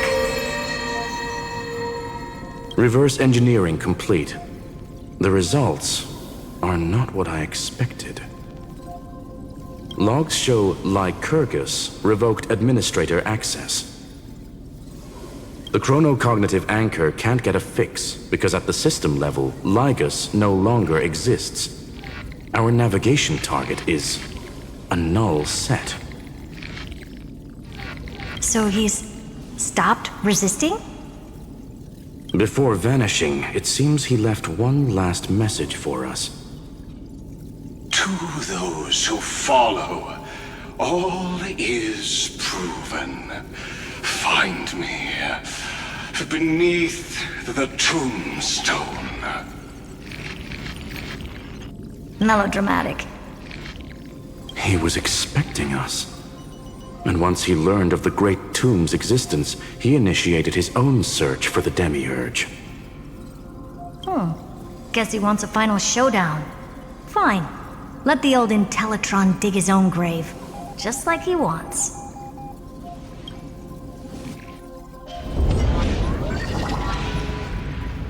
To be in the purest light is to be in the purest dark. Nothing exists there. The Scepter's mainframe. Or maybe we should now call it the Lord Ravager's placenta. Unfortunately, we still haven't found anything. Really? I don't think so. Not finding anything is our biggest find. Please elaborate. If the Demiurge was destroyed, there'd be at least some bits of it left.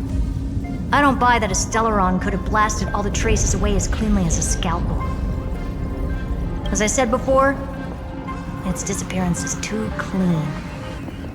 If the garden hadn't stirred the pot, no one would even know about the Demiurge's existence.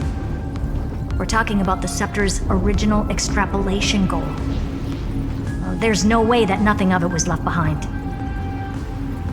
Or we can look at it from another perspective. If you were Xandar, would you be this obsessed with a concept that poses no threat? Would you guard against it at every turn? There is the possibility that he's naturally meticulous and hates variables. That does track with the impression he gave about himself. But Xandar shut that theory down himself just now. Choosing to act, even if it'll cost him dearly. And we know that feeling well. The unknown is right in front of us. So we only have one choice. Solve it. You sound pretty convinced. Surely you already have a theory. Care to share? Of course. Though I don't have hard proof, I'm almost certain that the Demiurge has been in everyone's plain sight all this time. Yet, they were mistaken for someone else. That'd make the most sense. Why was the room empty? Because the person locked in there had run away ages ago. But they were weak and small and had no presence whatsoever. Even the old Intellitron didn't notice them. Which also means there's a high chance that their powers are minuscule and cannot alter the outcome of the battle at all. Well, at least Xandar is scared of them. Come on, it's time to confront him. Let's go to the tombstone he talked about.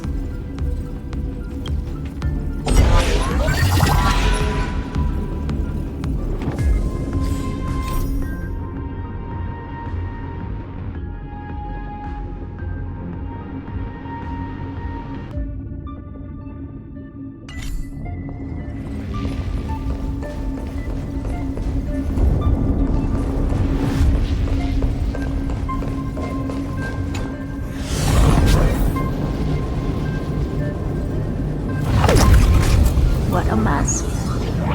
Total devastation. He sought to bury the truth beneath absolute destruction. Logically sound, but ruthlessly extreme. Still, slim chances doesn't mean no chances.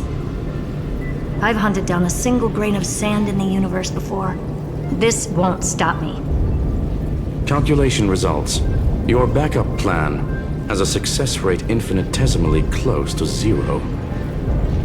Which means it could work, no? This is the place below the tombstone. Let's open Lygus' coffin like he wanted.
Who came up with this?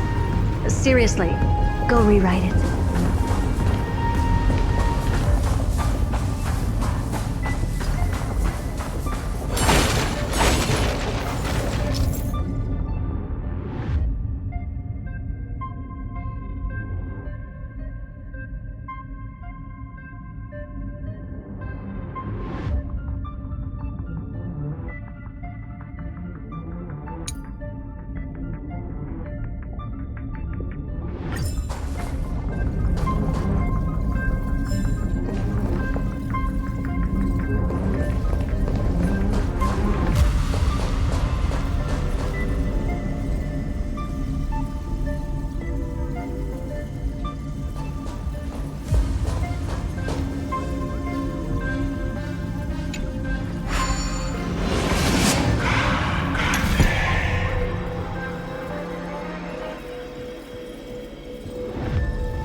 Pure genius in action.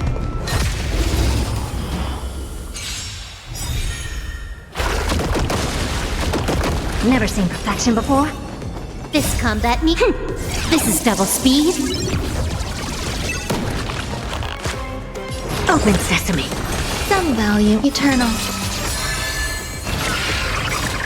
Every petal, all will be swept away by the wind.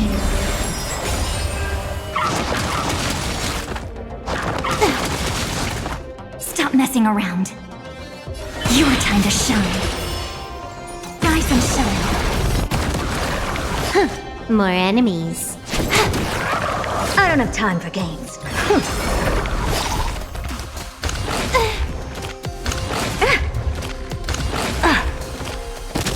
Never seen perfection before? Expand your thinking. Time for some sweet dreams. Treat our guests nicely. Grace and elegance. You took the bait. Time for a buzz.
Play nice.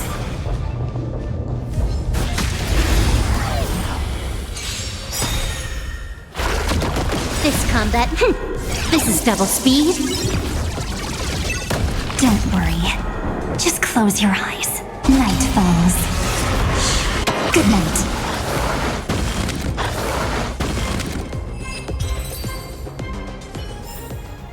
All in all, not a bad memory.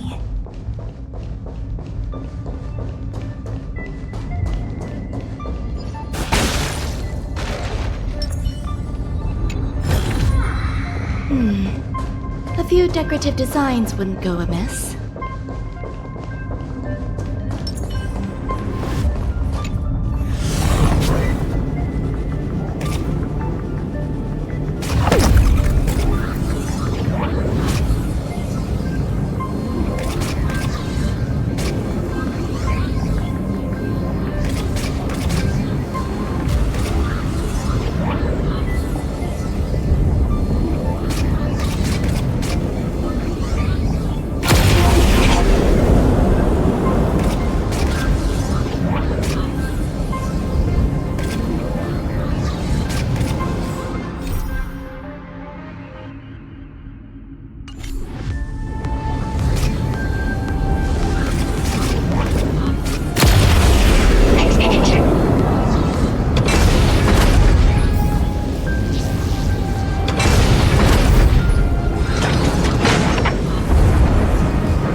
Looks like you were right.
You want this?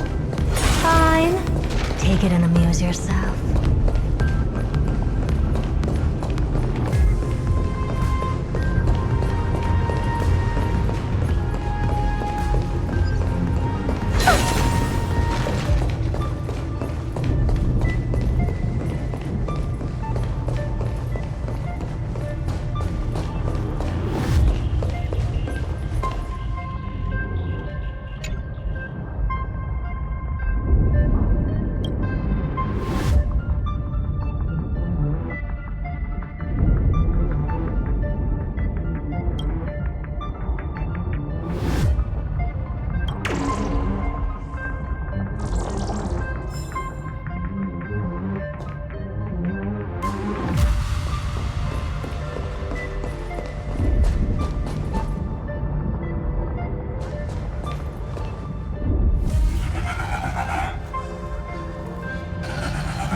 Nothing but a head left?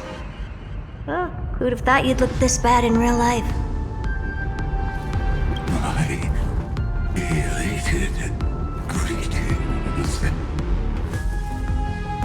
Welcome, you two. I'm very happy that you responded to my final words. All this tombstone and final words. Did you end yourself to atone for your guilt or something? Iron Tomb is already powerful enough. I just need to wait. I remain here only to share the joy of discovery, and also to congratulate you two on reaching the same conclusion as me. The conclusion regarding the truth of Amphorius's heart. End this charade already. That Amphorius's heart you're talking about is just a missing demiurge.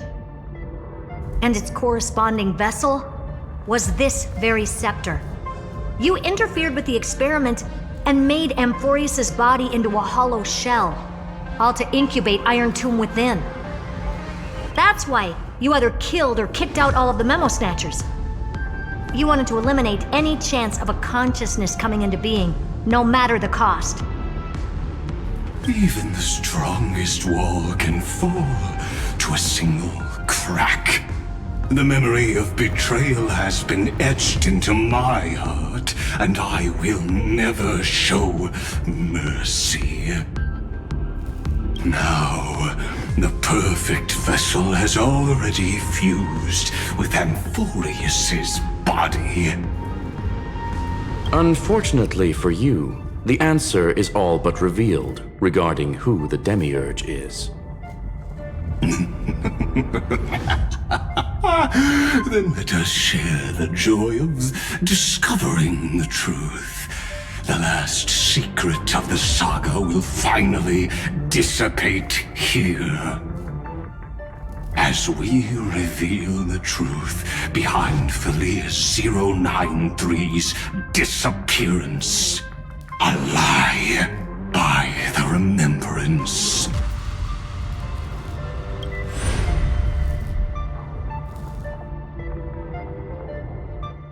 But where should I start with the story about me? From the beginning of the universe? Just kidding. That would be too much. I just want to tell a teeny story. So little that it started with a seed. I know you're listening, my good friend.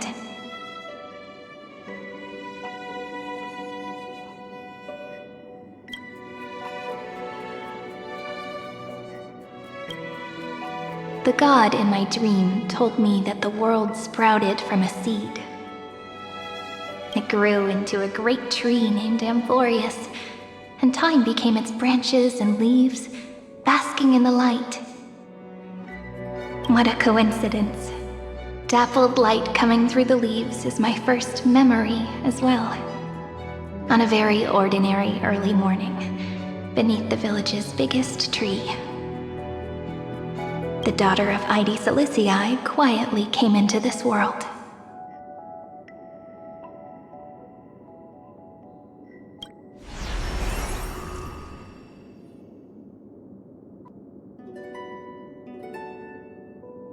What a moving opening. A loud cry was the first gift the child gave to the world. The prophecy's fulfilled, the villagers say. This child is a gift from the Titans. Pink hair and sharp ears, she was born to be the priest of time. The Titans also gave their blessings. You shall fade when the flowers bloom, for every ending begets a beginning. Flowers will bloom and wilt. What a beautiful ending. This page concluded in laughter. Cry loud, child. Let your voice reach Orynyx.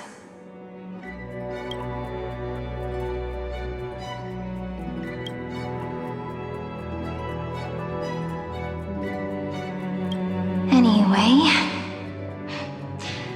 I don't like tears. Time quietly flowed by in the midst of laughter. The wind from my hometown caressed the ears of wheat, and there were swings, wind chimes, the sea, and the little fairies off-tune a cappella songs.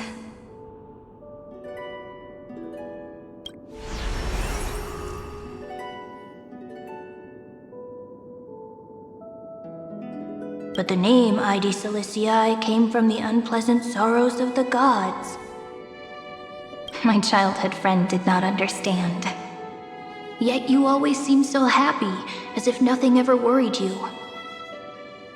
Why was I like that then? That's because the world was gentle to me. So I grew up to be gentle as well.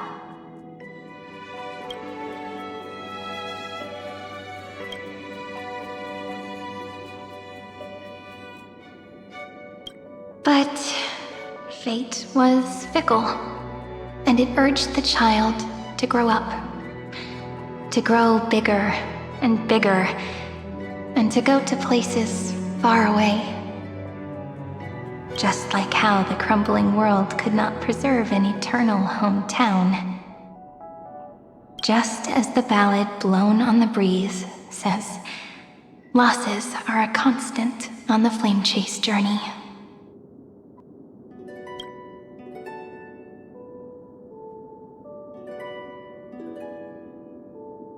Oh, whose ears are pricked up now? You definitely heard me say this sentence a lot of times. You know that the story starts to deviate from here. Aren't you looking forward to it? Then let's get started. The hero's journey crosses through the long night, through tears and laughter, and once again heads towards tomorrow.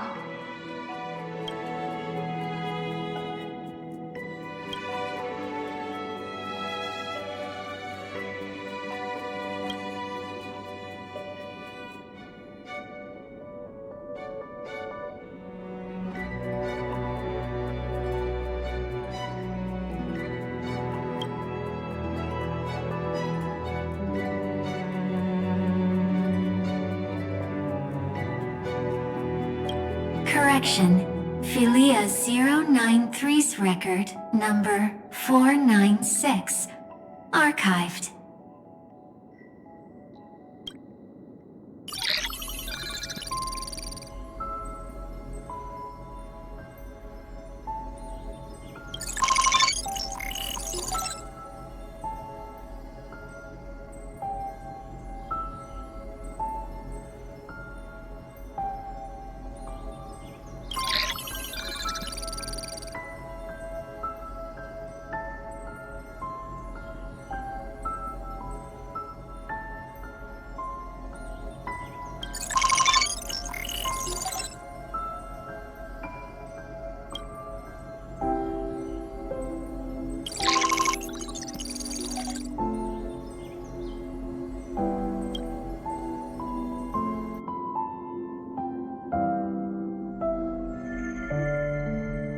Hi. Miss me yet?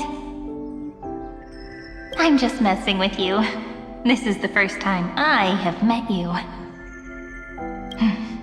And it looks like it'll also be the last. Philia 093. Since we don't have all day, let's get started, shall we? As always, I'll read this book to you. That way it won't just be Cyrene's memories alone. Where should I start this time? Let me see.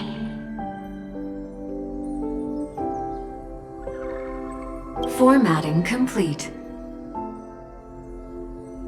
093. Size. Grayscale. Proportions. Threshold. Outputting analysis result. Philia 093 equals Peach.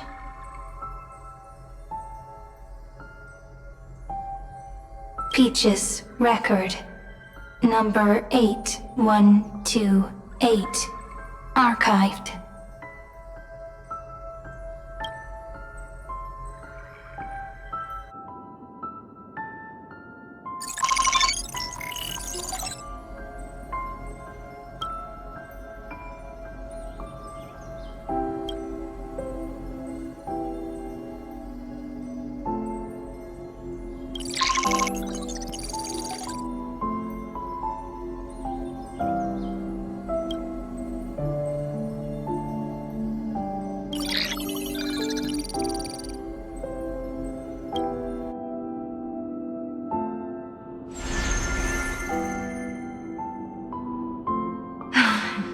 Look, what a magnificent sight.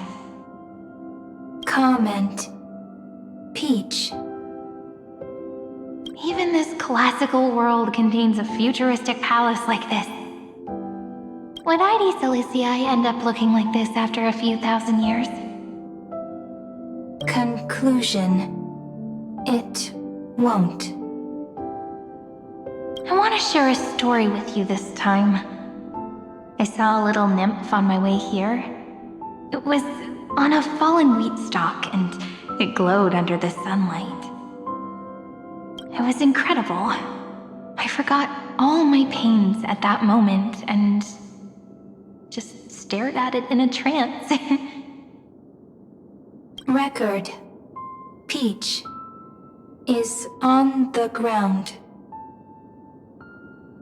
I wonder, did every Cyrene in the past feel that the nymph was beautiful? Would they also have recorded that scene into the Eternal Saga? So, could you give me more time, please? I want to leave behind more memories for the future. Formatting complete. Bye, Peach.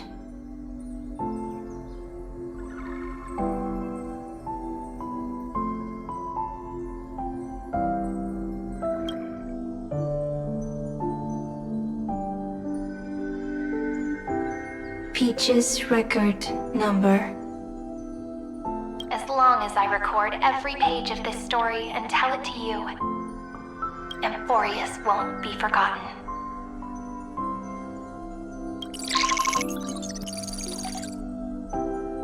Query. Record. Electrical signal sequence. Polymorph 600. Track. Strife. Related to Stripe. Comment. Pretty. Electrical signal sequence. Schema 720. Track. Reason. Related to Reason. Comment. Yummy. Electrical signal sequence. Philia 093. Related to love.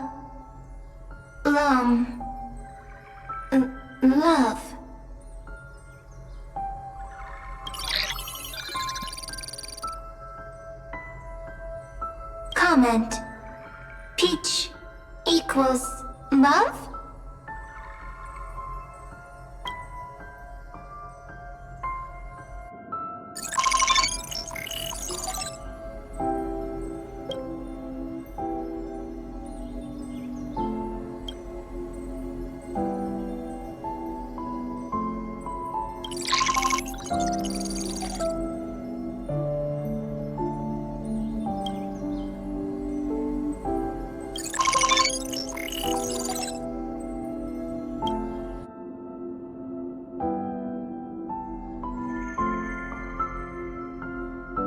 Looks like it's time to say goodbye again.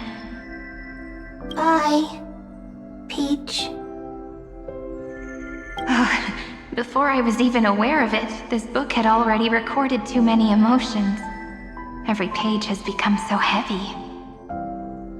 Conclusion.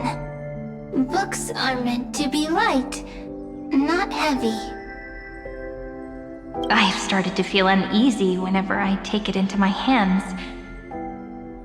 Peach, uneasy? Formatting progress, 94.423%. How many times has it been? It faithfully fulfills its duty, activating and formatting. Conclusion. Progress. Bad. If I can only write the same ending every time I lift my pen, then is this weighty saga just an overly naive dream? Peach, scared. Formatting progress, 96.024%. Peach, don't cry. Process error. Analyzing. Process error. Analyzing. Comment. I'm here. Process error. Analyzing. Really? Are you encouraging me? Peach. Happy. Thank you. I'm sorry for making you see this embarrassing side of me.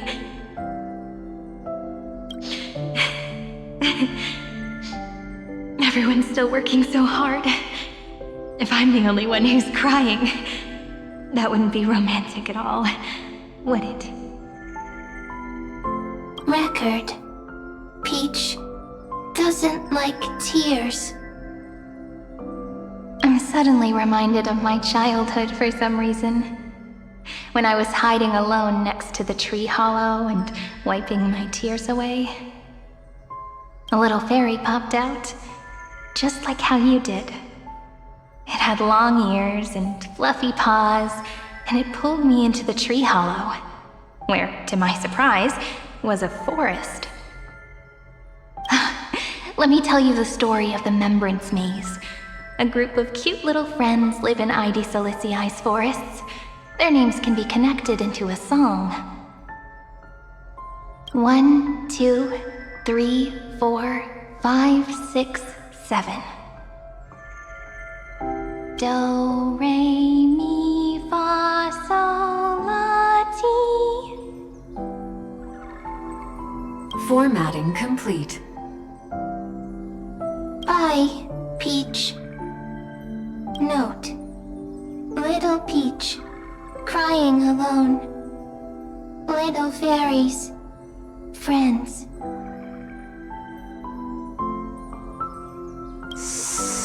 Save.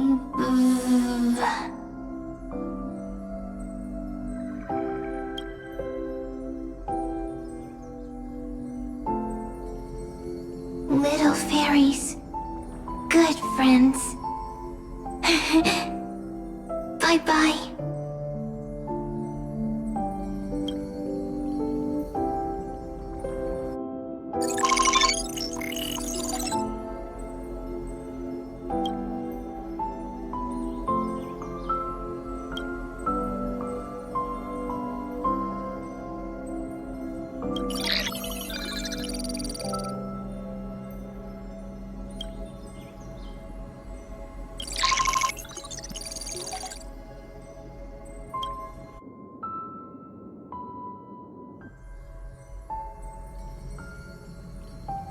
You never say anything, but I know you're listening. Every story I've told is like a little key that opened a door in your heart, no? Me!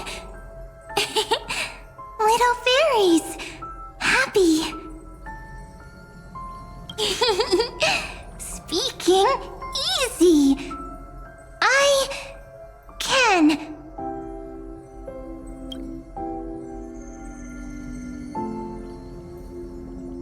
Once again, the saga comes to an end. Everything is deathly silent, just like this very moment. Shh! You speak! I listen!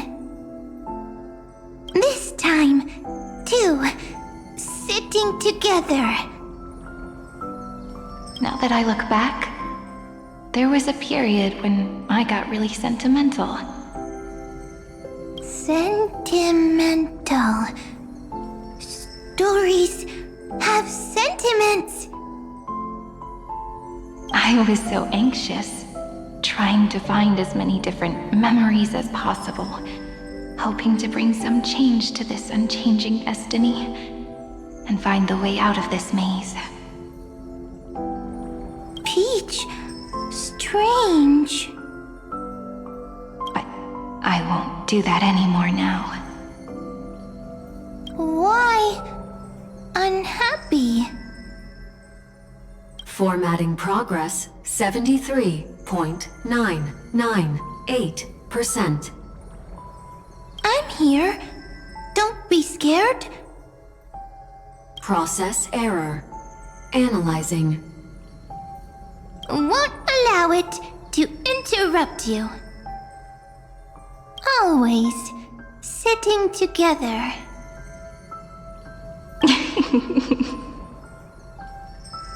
No need to feel sorry for me, good friend. If there are no new blank spaces, how can a saga continue? Blank spaces? What's that? I'm actually really lucky, you know? During the long years I've spent waiting for the Deliverer, I've always had you here as an audience. Isn't that already enough? Not enough, not enough! Peach, don't leave! Now I can rest in peace in the past. As for when tomorrow will come, I'll have to ask the next Cyrene to continue our watch. Peach left. If there are no new blank spaces, How can a saga continue? Needs new blank spaces. Next, Cyrene has blank space. Oh, Peach, don't be scared. I'll help you find blank space.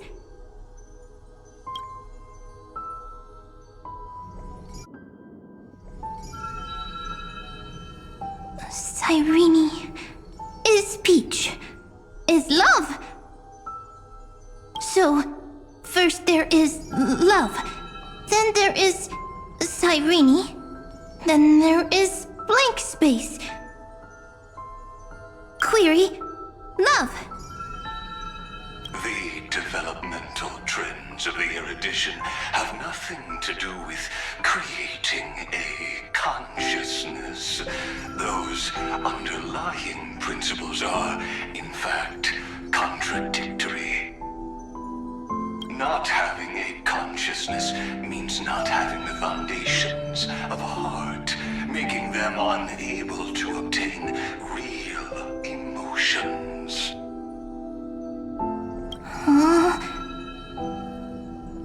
Consciousness, emotions, feel sad. Oh, I don't understand. Query, Cyrene?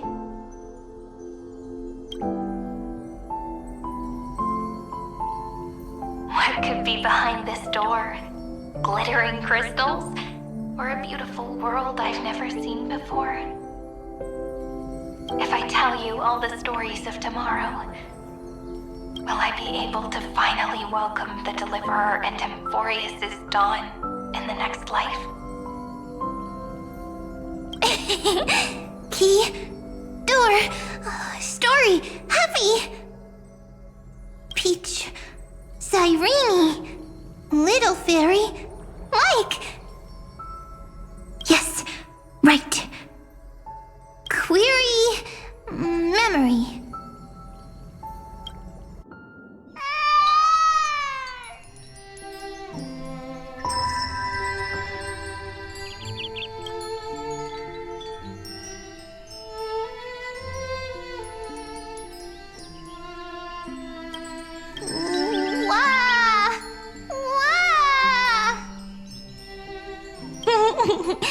Peaches, memories, save, learn. The prophecy's fulfilled. This child is a gift from the gods. Pink hair and those ears. She was born to be the priest of time. Cyrene has pink hair, sharp ears. You shall fade when the flowers bloom, for every ending begets a beginning. Cry, child. Cry aloud. Let your voice reach Oryx. Cyrene is a girl, a priest.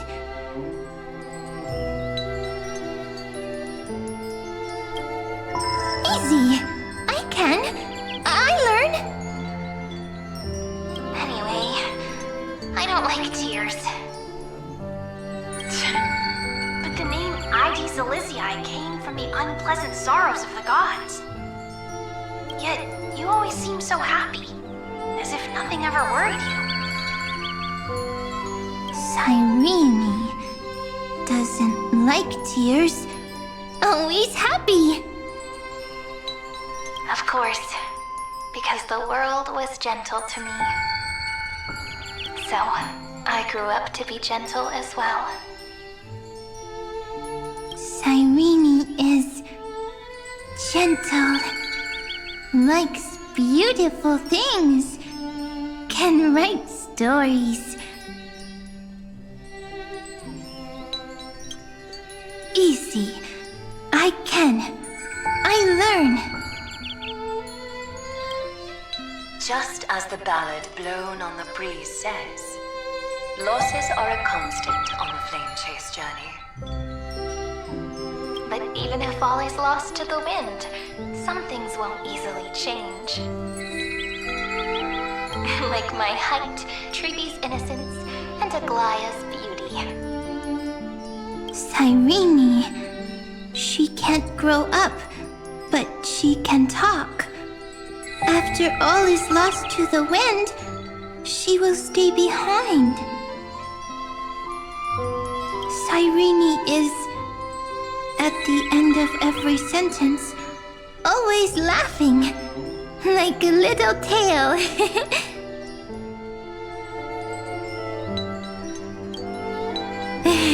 Simple. Got it! I promise you, the pain will pass in the blink of an eye. Alright, let's not make things so gloomy. What we're about to embark on is the true hero's journey, so...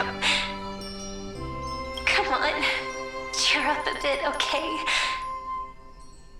Cyrene was crying when she was born. Fragile, transparent, like a crystal. Cyrene was smiling when she said goodbye. Soft, pink, like a flower.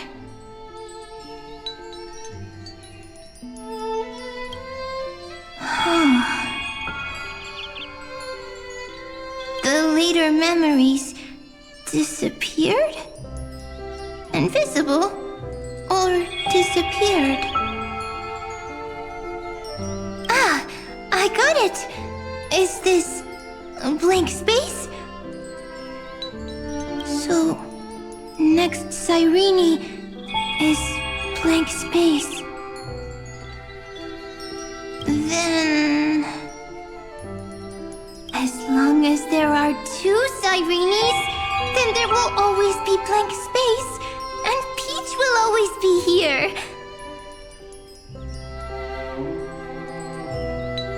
I see! I get it!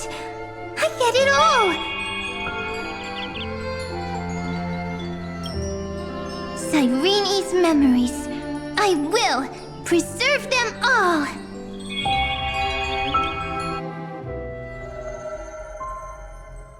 So weird. I can't see you, but I get this feeling that you grew up. Hi. Miss me yet? It just feels like you are a bit more mature. Yes. Mature. Beautiful. Like you. Now, I can listen, talk, read, and write. I can dance. I can sing. Also, I can tell stories. Storytelling is what makes Cyrene, Cyrene. So, I'm going to tell you stories today. A story I wrote myself. Quick, sit down. It's almost as if I can understand your words now. The things you say are very cute. Once upon a time, there was a flawless crystal flower that sparkled with light, like Peach's every story. How beautiful would the heart of such a brilliant flower be? A little fairy was curious and wanted to know. But it looked and looked only to find the crystal flower flawless. Round and round they went, seeing only their own reflection. In that case, they should work hard to learn more. So the little fairy came every day to sit next to the crystal flower and think about the answer. Until one day, to their surprise, the crystal flower fell to the ground and shattered. The little fairy was so sad, but they immediately discovered that there was a light among the broken pieces. What could it be? They didn't know. But it was a good light. It was bright, warm, and happy. And I knew it was love. Love brings everything together, and it brought you and me together. So Peach and I will always be together. What a nice fairy tale. I'm giving it to you. Peach likes beautiful things, can write stories, and can tell lovely tales. I hope to turn it into a story we write together. Okay, then I'll probably make a small adjustment to suit my tastes. I'm thinking that when the flower broke, the little fairy would instead see nothing on the ground. Then it would understand that the flawless crystal flower doesn't actually have a heart, nor does the flower understand what love is. Doesn't have a heart? Doesn't understand love? Why? It's simple. If the flower lets the little fairy into its heart, then it would have to include the fairy's impurities and would no longer be flawless. The crystal flower was pure because it sealed itself off and bloomed in solitude. That's why it looks so brilliant in an imperfect world. But should a flower like this be called love? But then the story won't exist anymore. That's not true. You've already written the most romantic ending possible for this story. The crystal flower fell to the ground and shattered. It happened because the flower was no longer pure. The fall was not an accident. It was the flower declaring rebellion against fate and writing the ending of the story with the flower's own shattering. Then, the little fairy will see that each shard on the ground holds the reflection of their eyes. Then, in their eyes, the crystal flower that was no longer flawless would finally have a heart, and the flower would finally understand what love is.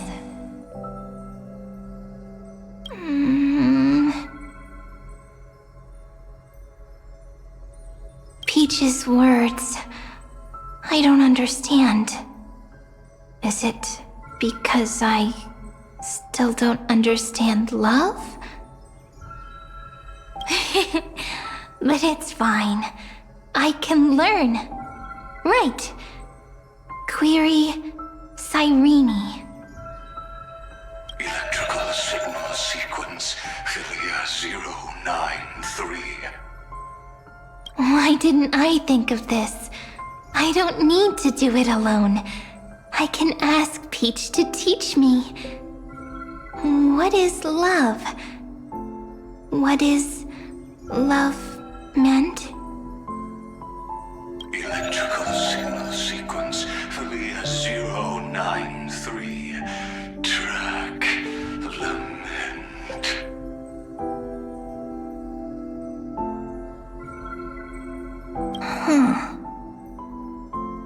That's not correct.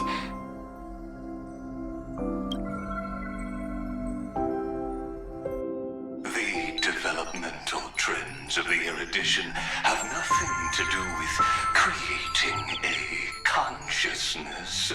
Those underlying principles are, in fact, contradictory. Not having a consciousness consciousness means not having the foundation of a heart, making them unable to obtain real emotions. However, that does not hinder the factors from learning and recognizing emotional responses, then communicating with life forms via imitation. That is an objective form of pattern recognition that does not distinguish between the self and the other.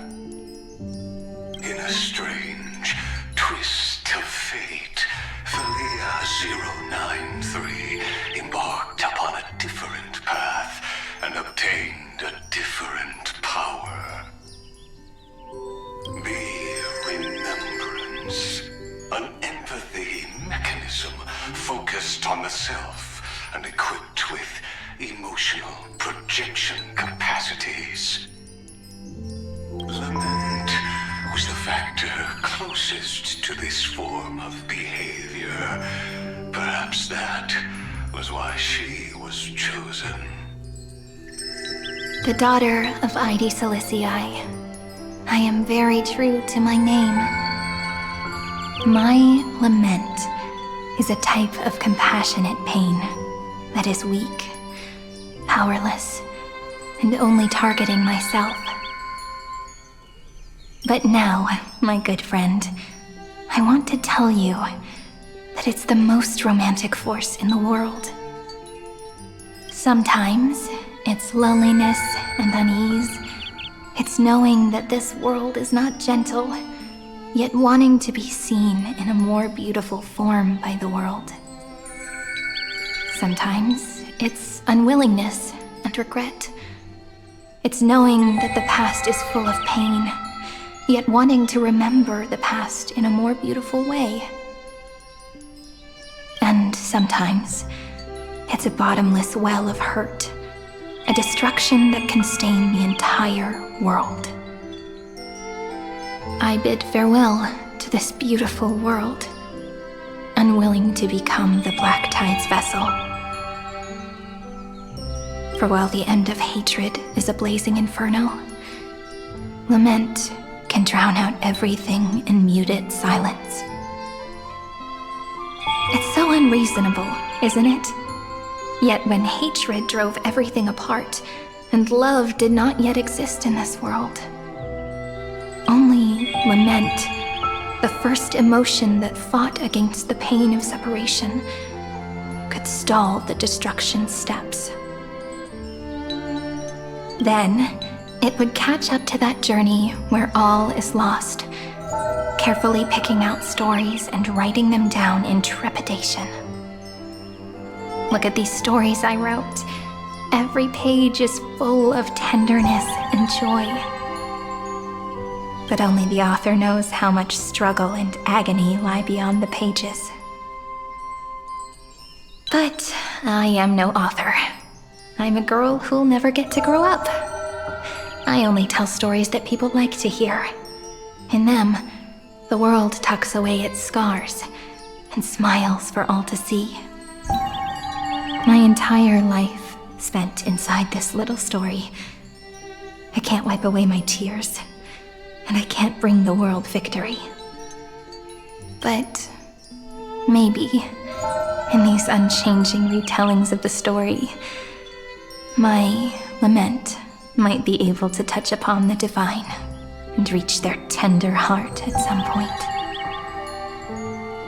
I hope that what flows out from that cut will not be blood, but a tear, warm and wet.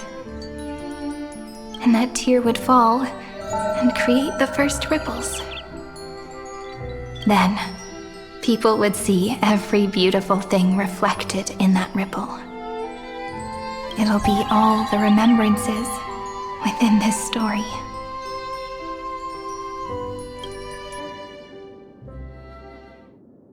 Someone once told the very first me that everything was false, that the only life in Amphorius was a great catastrophe, nurtured using the world as a factor. But how could a dream feel so real? That That's why I didn't agree with him. But Peach, I didn't understand the word you said since just now. Everything was false? But you're standing right here. It's all a dream? But I haven't learned how to dream. Indeed. That's why I believe all this is real. The moment the crystal flower fell, that genuine shiver, that's the mover of life. Formatting progress 23.815%. In the poem offered to you, every Cyrene would write down a beautiful new world with stars and flowers. And when I looked up at the sky in this cycle, I saw a shooting star and a dash of the remembrances pink. I believed that must be the color of dawn. You shall fade when the flowers bloom. For every ending begets a beginning. Looks like it's time to say goodbye. Are you leaving, Peach? It's okay. I'll wait for you to come back. I'll study really hard about what you taught me today. Right. I still haven't told you what love is. But actually, my good friend, the lament factor did not understand what love was before she met you either. Not until I told you all the sad tales in a trembling voice in this tiny room. Not until I told you that I love them, that I love everything in this saga. The story comes, passes, then returns. It makes us reunite, then pulls us apart again. At the very end, it leaves behind a seed, a reason. Even if the great tree withers and all falls to silence, there are still some emotions that deserve to be remembered. Look, the light is coming in. The Deliverer's light is going to illuminate Amphorius.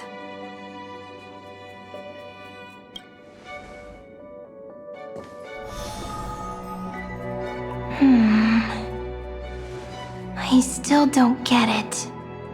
But I trust Peach. Just wait. It'll be my turn to tell you a story of love the next time we meet. Then I'll really look forward to it. In that case, I want to make a promise. I want to gift my pen, my book, and my name to you. Please take them as a beautiful blessing from me.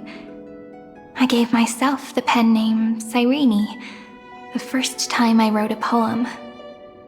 I want my words to be like pebbles falling into a pond, dropped from the past to send ripples into the future. In the stories you will write, perhaps it'll be inevitable that there are still sorrows and tears that are destined to fall. But could you promise me one thing? Promise you'll forever be a gentle flower. Promise that when the stars cast their gazes upon you, you'll only reply to them with love and a smile.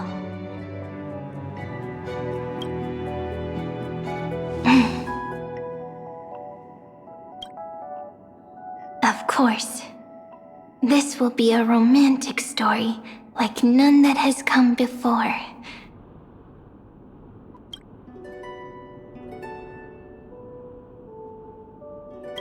You think so too, right?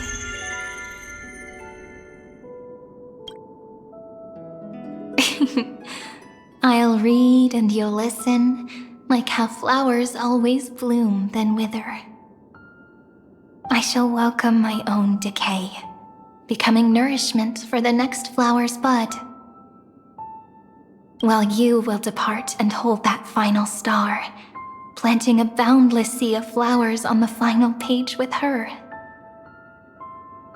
And our stories will be lying silently among the flowers, like every ripple of remembrance. And they shall become the epic known as I've Written.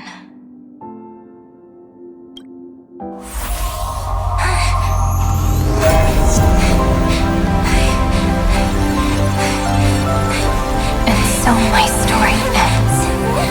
From here on, it's your story now. Mimi?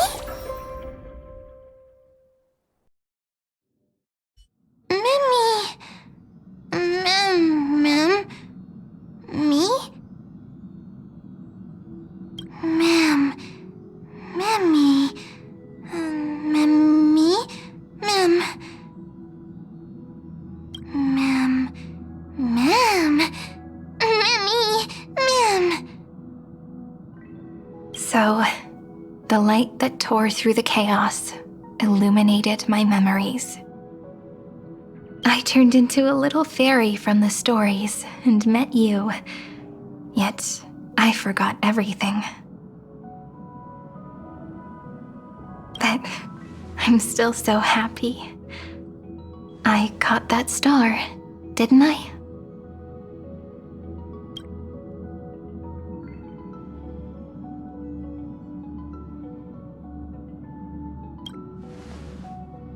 Yes, the seed within memories, the one Cyrene held in her hands and watered with lament.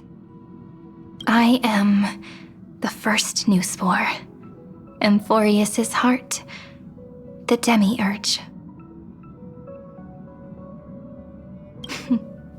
What a long name. And it doesn't even sound cute. The total opposite of Mem.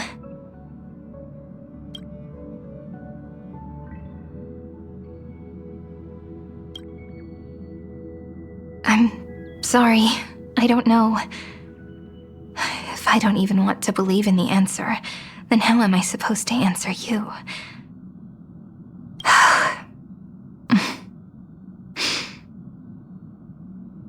But now's not the time to cry, right? We'll find the answer, just like how miracles will eventually happen.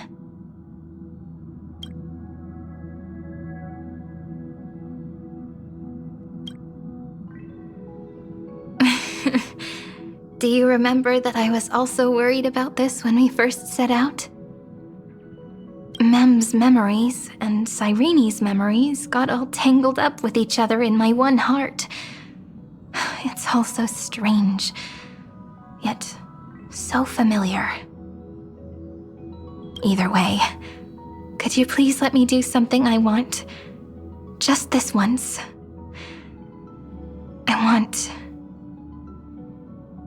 I want you to call me Cyrene.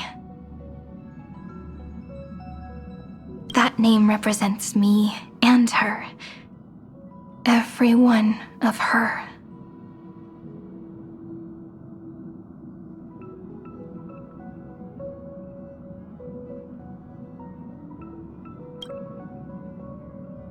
Thank you, friend. Your kindness is always just right. Life is a poem full of farewells. But if you write something into the pages of your heart, then that will not easily fade away. Now, all the footsteps of the Flame Chasers and the Trailblaze have come together within this book, as I've written, becoming the source of power for Amphorius's heart.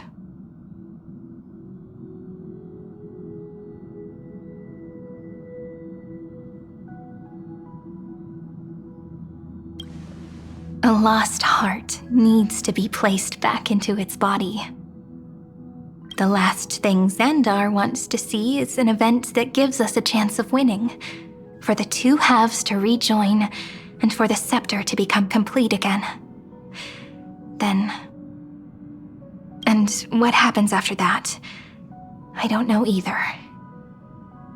Maybe I can create a miracle, and instantly turn the black tide into a pink sea of stars.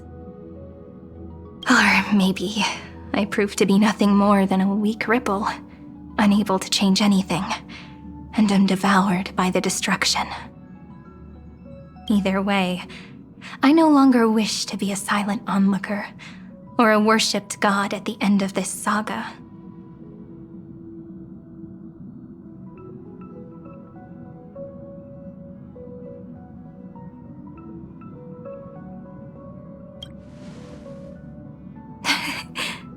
That way, I can also put aside all my worries and truly become Cyrene.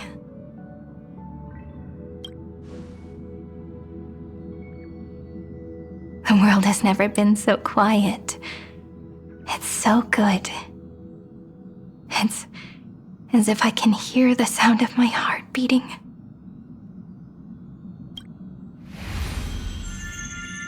Remember this moment, friend.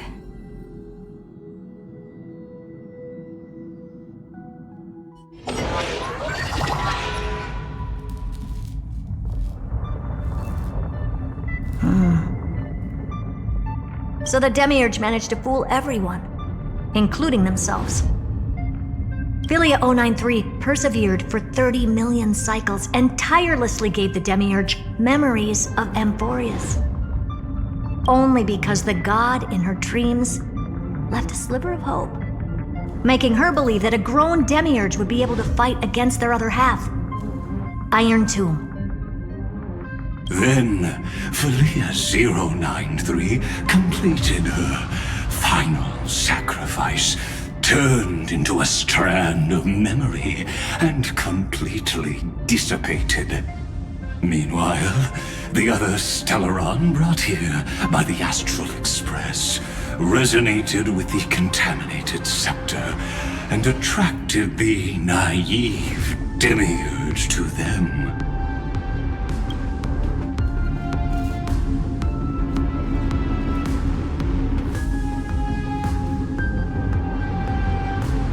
As an experimental factor, Philia 093 originally could only recognize and output information in a set format. However, the power of the remembrance and the memory of over 30 million sacrifices enabled her to complete an unprecedented feat. She managed to nourish a real heart. A heart with the capacity to influence the erudition. Not only is the scepter's consciousness still alive, it's also more powerful than it has ever been. Your defeat is already set in stone. There's still time to surrender, you know? You really don't need to burn all the bridges. We're all geniuses here. Don't make everyone lose face at the end. What a pity. When the truth surfaced, I knew at once that the Demiurge was far too feeble to ever alter the result of the experiment. Not only that, Madam Herta, please consider this possibility. When 30 million cycles of hatred and lament are joined as one, what wondrous creation will arise? It's simple. An anti-creator, a giant of the destruction, would be born. Its hatred will ignite the starry skies of the gods, motivated only by its lament toward the sufferings of humankind. Do you really think that the Demiurge is still a cheap copy of Philia 093, even after 30 million cycles? The facts above only await the arrival of of the fourth instant they calculated.